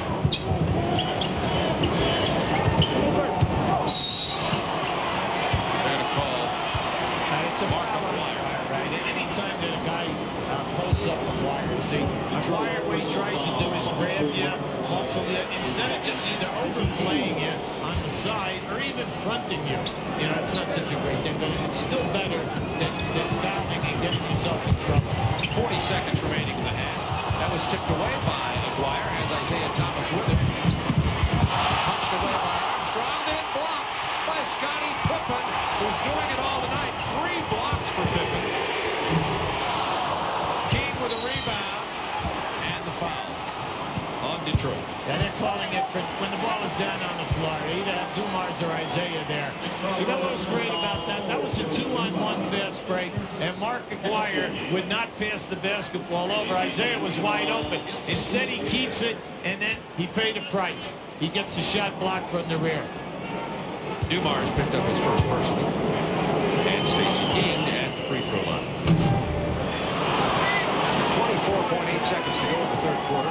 Chicago with 86 points against the NBA's #1 defensive team. Detroit has managed only 64 in this game. Now, Stacey King is the 9th-ranked player in this league, shooting 55%. And he's also shooting 80 on the line. He's really upped his stats over the last couple of years. Chicago has put up 35 points here in the third quarter. Then we just had Aguirre pop Grant down on the baseline. Grant told him about it. 10 seconds for Detroit to shoot. Just a fraction of a second more on the game clock. Aguirre doesn't get it. Salley does, and that will count. So it'll be a 20-point Bulls lead at the end of the third quarter. Detroit in a 20-point hole at Chicago Stadium.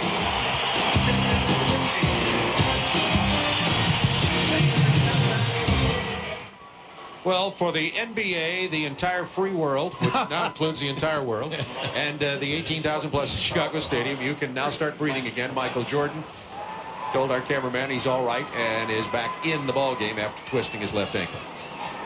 Now, Phil Jackson, when he brings in his second unit, he usually will keep either Pippen or Michael Jordan on the floor with that group to keep them intact. But they're also keeping Grant out there with this unit. Jordan with the fadeaway, showing you that, yes, in fact, the valuable left ankle is okay. So is his right arm. Third period shooting percentage, Detroit held to 41%. The Bulls shot at a 67% clip in the third quarter. So 35 points, a shooting percentage up. In Detroit, they have to do something defensive. That's where it's all got to come from. And there's the steal from B.J. Armstrong. You see Charlie Thomas and Lance Blanks are in the game at guard for Detroit. Chuck Daly may have decided to mail this one in. On the other hand, he may be looking for any help from anybody he can get. Well, last night he played Isiah and Dumars both over 40 minutes, and they are playing Boston at 12:30 on Sunday. Live again to fight another day, as we saw when Portland blew out L.A. in our game on Tuesday night. There's Lance Blanks. Texas, Mark Aguirre fouled, missed the free throw, missed the lay-in, will go to the free throw line.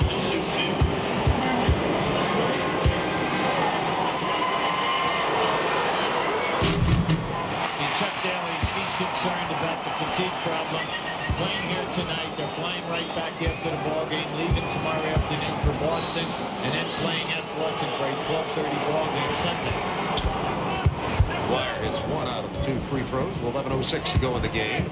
90-67. Chicago. The Bulls going for their 12th in a row and their 8th consecutive victory over the Detroit Pistons.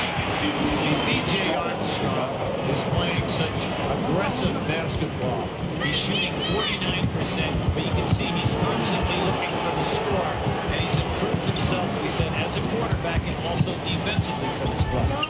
Charlie Thomas out of Eastern Michigan University. Wire from long range. He can't get it, and Aguirre just not having that offensive night tonight that Detroit needed to have out.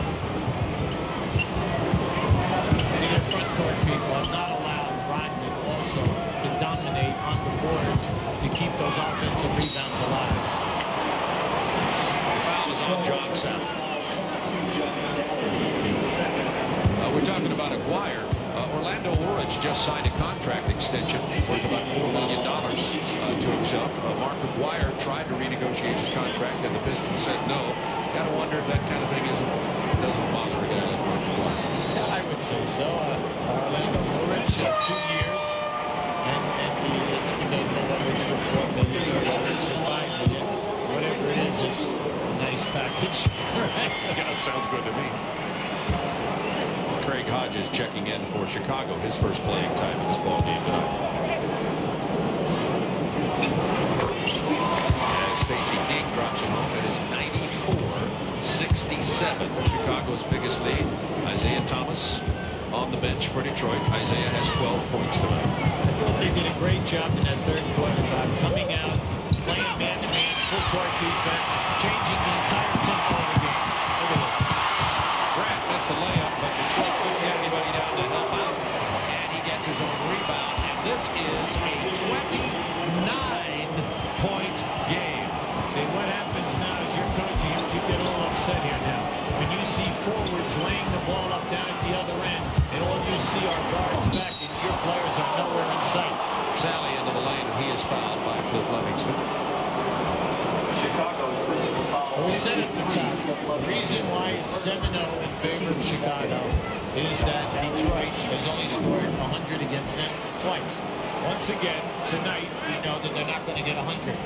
We also said the difference being Chicago gets high percentage shots and Detroit does not. And we have seen that. And we also know that in the open floor, they are one of the most dangerous teams that we have in the league. And unfortunately for Detroit, they have turned the ball over too many times tonight and given them uncontested layups. Reminder that this program is authorized under broadcasting rights granted by the National Basketball Association solely for the entertainment of our audience. Any publication, reproduction, or other use of the pictures, descriptions, or accounts of this game without the express written consent of the National Basketball Association is prohibited. See, there are only 2 teams in this league shooting over 50%. The Bulls and Golden State. Golden State, the highest scoring team in the NBA. They're putting up 119 points a game. Chicago, no slouches now. They're at 110, Bob. They don't play at that pace, but 110's not bad. Bulls shooting 62% tonight. Rodman. Why hits the 3? Wow, exactly. Why not? Rodman will take the threes, though. During the course of the year, he is now 9 for 35. It's interesting that that's the best part of Rodman's offensive game, being the league's leading rebounder. Scott Williams is going to come in for Chicago in a moment. Livingston with the rebound and the putback. Livingston's first basket of the night. 8:35 to go in the game. Chicago is a basket away from breaking the 100-point mark with 8.5 minutes to go in the game. And Detroit holds opponents normal to 97 points a game. Defense has not been there at all this evening. Plus the fact that Chicago has hit all the big jump shots. Aguirre with the offensive rebound and the basket. Remember, Detroit played in Minneapolis last night, but also on the other side of that, in the last 9 days, has only played 3 games, so they should be relatively rested. Right, and this is the 6th game in 9 nights for the Chicago Bulls. Chicago with excellent depth, of course, and that pays off when you cut all these games. King takes it back to the board, tough and stripped away. Here comes Salley in the open court. Wisely giving it up to Lance Blanks to Rodman. He's going to take another three. This time rebound, King to Armstrong. Greg Hodges, uncontested layup. Now that has got to drive Chuck Daly absolutely bonkers. Now he looks like he's very clumsy. And what he's trying to do is no timeouts. Let's get out of here. That's right. Anyone who calls a timeout, you're fine. That's right. He told us we're getting beat. Yeah, we're getting beat real bad here right now. So let's not foul things up and stay here an extra half hour. That's what he's saying right now. He told us today we talked to him that over his long coaching career, you've had a long coaching career yourself, that you have to find a way to on some nights just say, you know, I'm not going to let this one kill me inside. Tuesday night, 8 o'clock Eastern time, we'll have these world champion Chicago Bulls at the San Antonio Spurs. And now you're going to get to see everybody on the roster as far as Grant sits down. Every player, Paxson, Cartwright, all the guys you talk to, they'll all bring up to you the unsung hero of this team is Horace Grant. He's matured into a terrific scorer.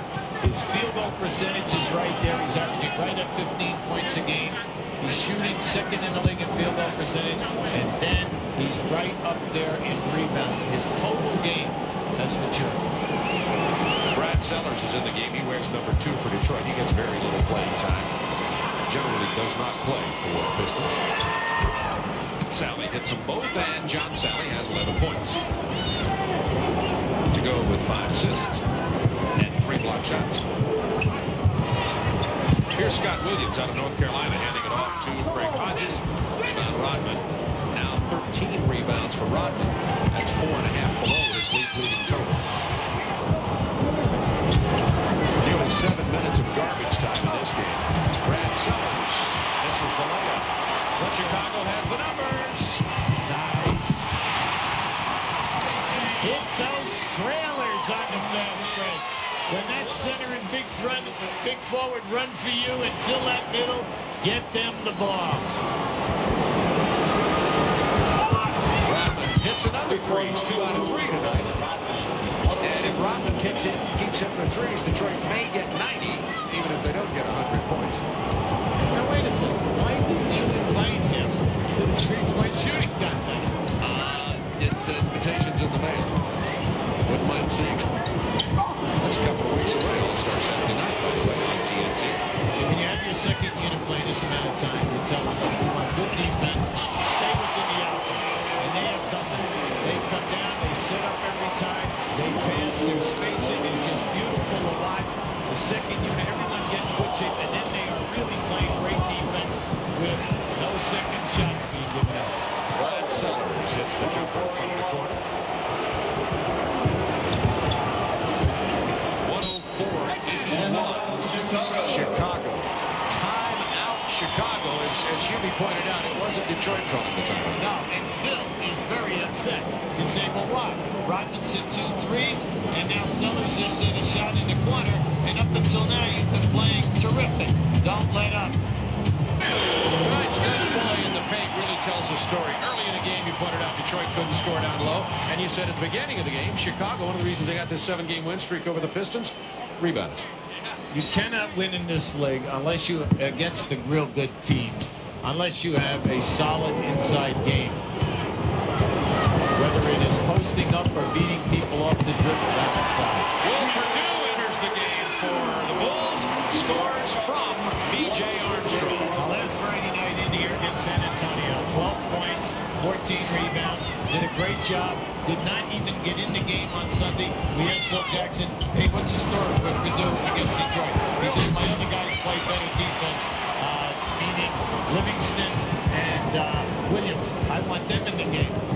Now, that's pretty hard to do, right? You think about that a second.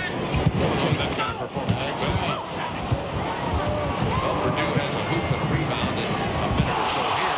Salley walk, no call. I think the officials are kind of going on the Chuck Daly philosophy here about letting this one just end with 4:44 to go, and the Bulls leading at 106-83. Now, Gerald Henderson needs playing time. If he's going to be the third guard for the Pistons from now on until Darrell Walker comes back off to that shoulder separation that he picked up in Sunday's game versus Detroit. He's on the injured list.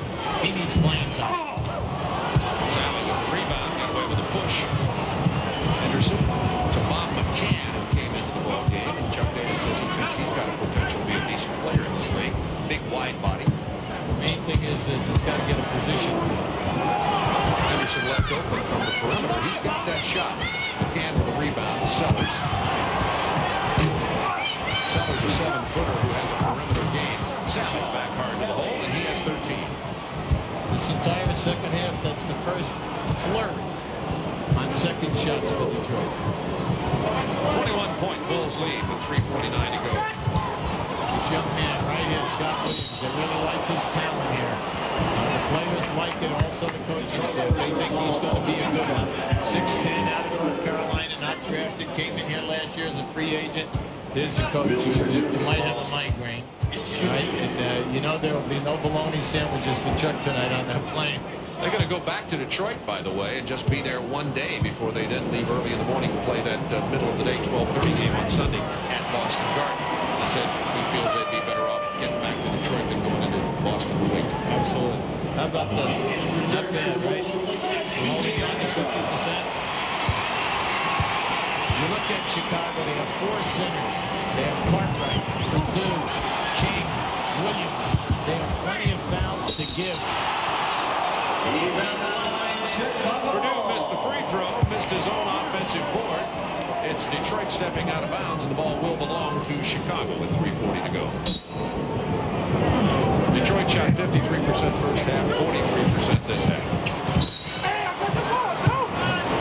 And Scott Williams is fouled. Detroit personal ball, 22, John Salley. They have so much confidence there in Chicago. They feel when they come out every night that they can get the job done. And it does not make a bit of difference how many points they might even be behind on the road.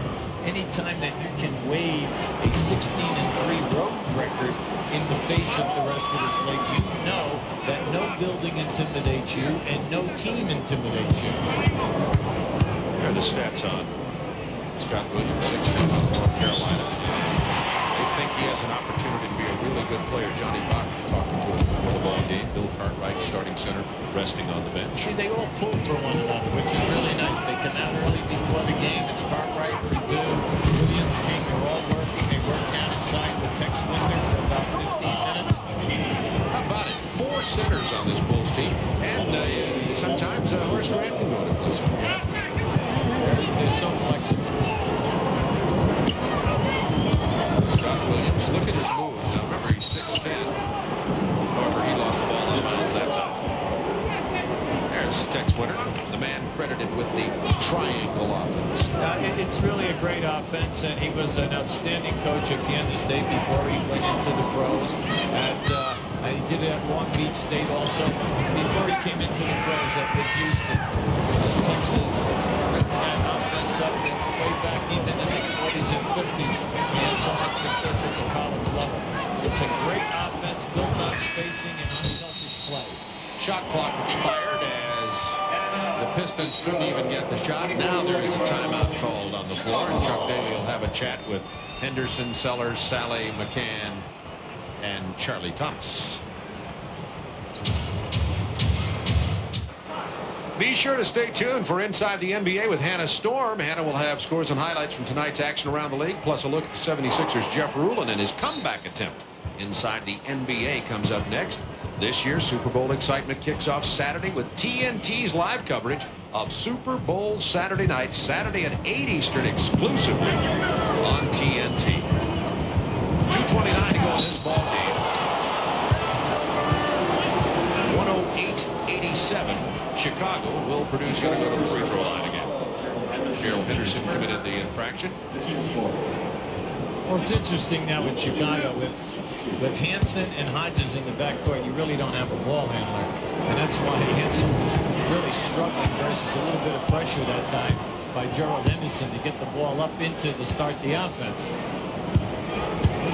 that young lady has seen enough. She feels, I think, confident that the Bulls are going to put this one into the W column to give the Bulls, by the way, their 36th victory and their 12th in a row, their 8th consecutive win over the Detroit Pistons. And Brad Sellers, speaking of Brad Sellers, a 7-footer coming out of Ohio State, a player with a lot of expectations from the league when he came into the league, and he has never developed.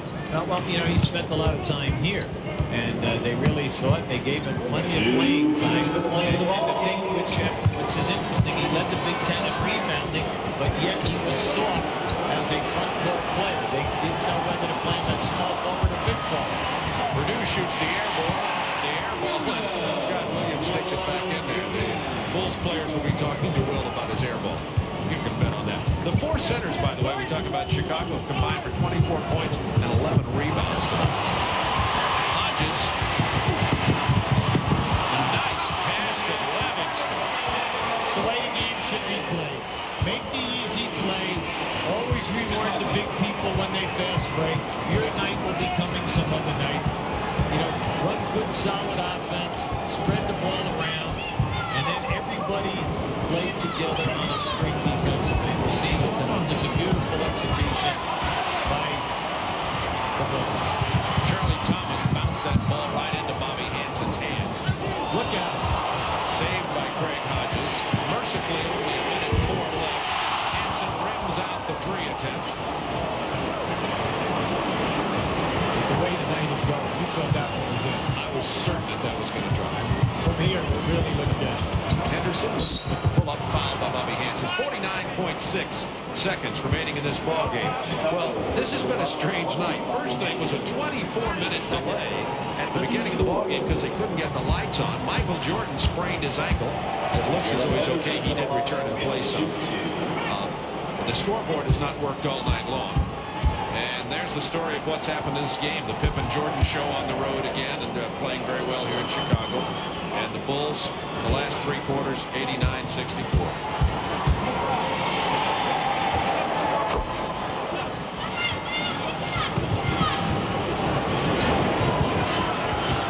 TNT will follow the Bulls into San Antonio for a game Tuesday night, 8 o'clock Eastern time against the Spurs. With Bob Bass, interim coach, George Karl, new up in Seattle, the coaching rotation going here. Bob Bass and I would coach against one another in the LABA days. He at San Antonio. Well, Purdue with a fadeaway on the baseline. Let's face it, Bob, this is his 4th time replacing a coach at San Antonio, right? 115-91 Chicago. Now, Bob always does a good job.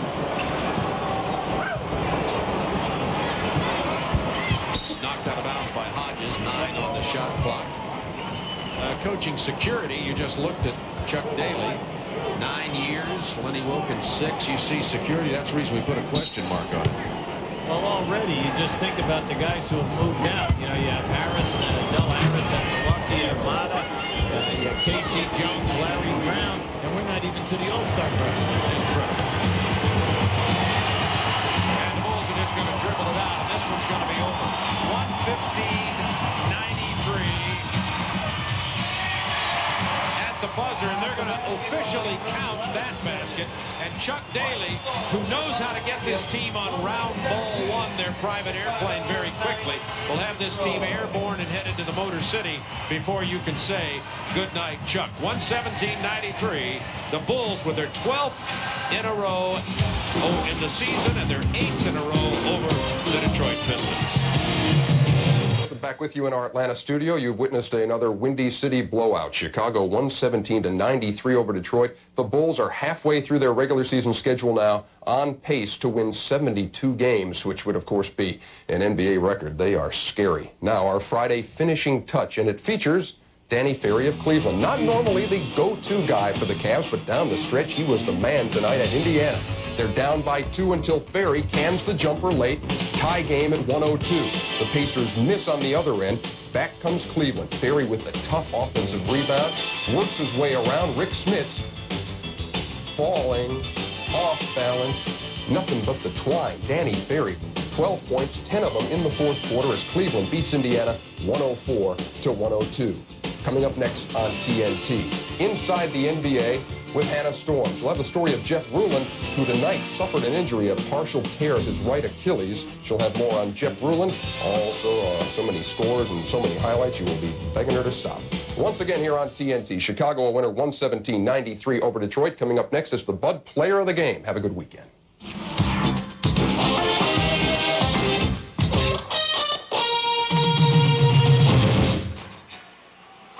Chicago Bulls win their 12th in a row, their 8th consecutive victory over the Detroit Pistons. Just talking about, they only have 5 losses. Bulls on a pace now to win 72 games if they were to continue this pace. 36 wins now. They've only lost twice to Milwaukee, once to Golden State, Philadelphia, and Lakers. That's it. That's amazing. Well, tonight, they're just so overwhelming, and they're pretty to watch. Yeah. Because they work so hard as a team. They are now 19-0 when they hold you under 100 points. It's amazing. Plus, they have over an 11-point differential. They do it at both ends of the floor, and they're totally unselfish. And we'll have them on TNT again Tuesday night down at San Antonio against a very good San Antonio Spurs team. Our Budweiser player of the game, guess who? Scottie Pippen. Had he not been sitting on the bench toward the end of the game because of the blowout, could have had a triple-double, 29 points, 8 assists, 6 rebounds. He was unbelievable. Michael Jordan twisted his ankle in the game, but looks to be okay. Came back and played a little bit. Dumars led Detroit with 16 points. Our next TV game, Tuesday night, 8 o'clock Eastern Time. Jordan Robinson and company coming up next inside the NBA with Hannah Storm. For Hubie Brown, this is Bob Neal saying good night from Chicago.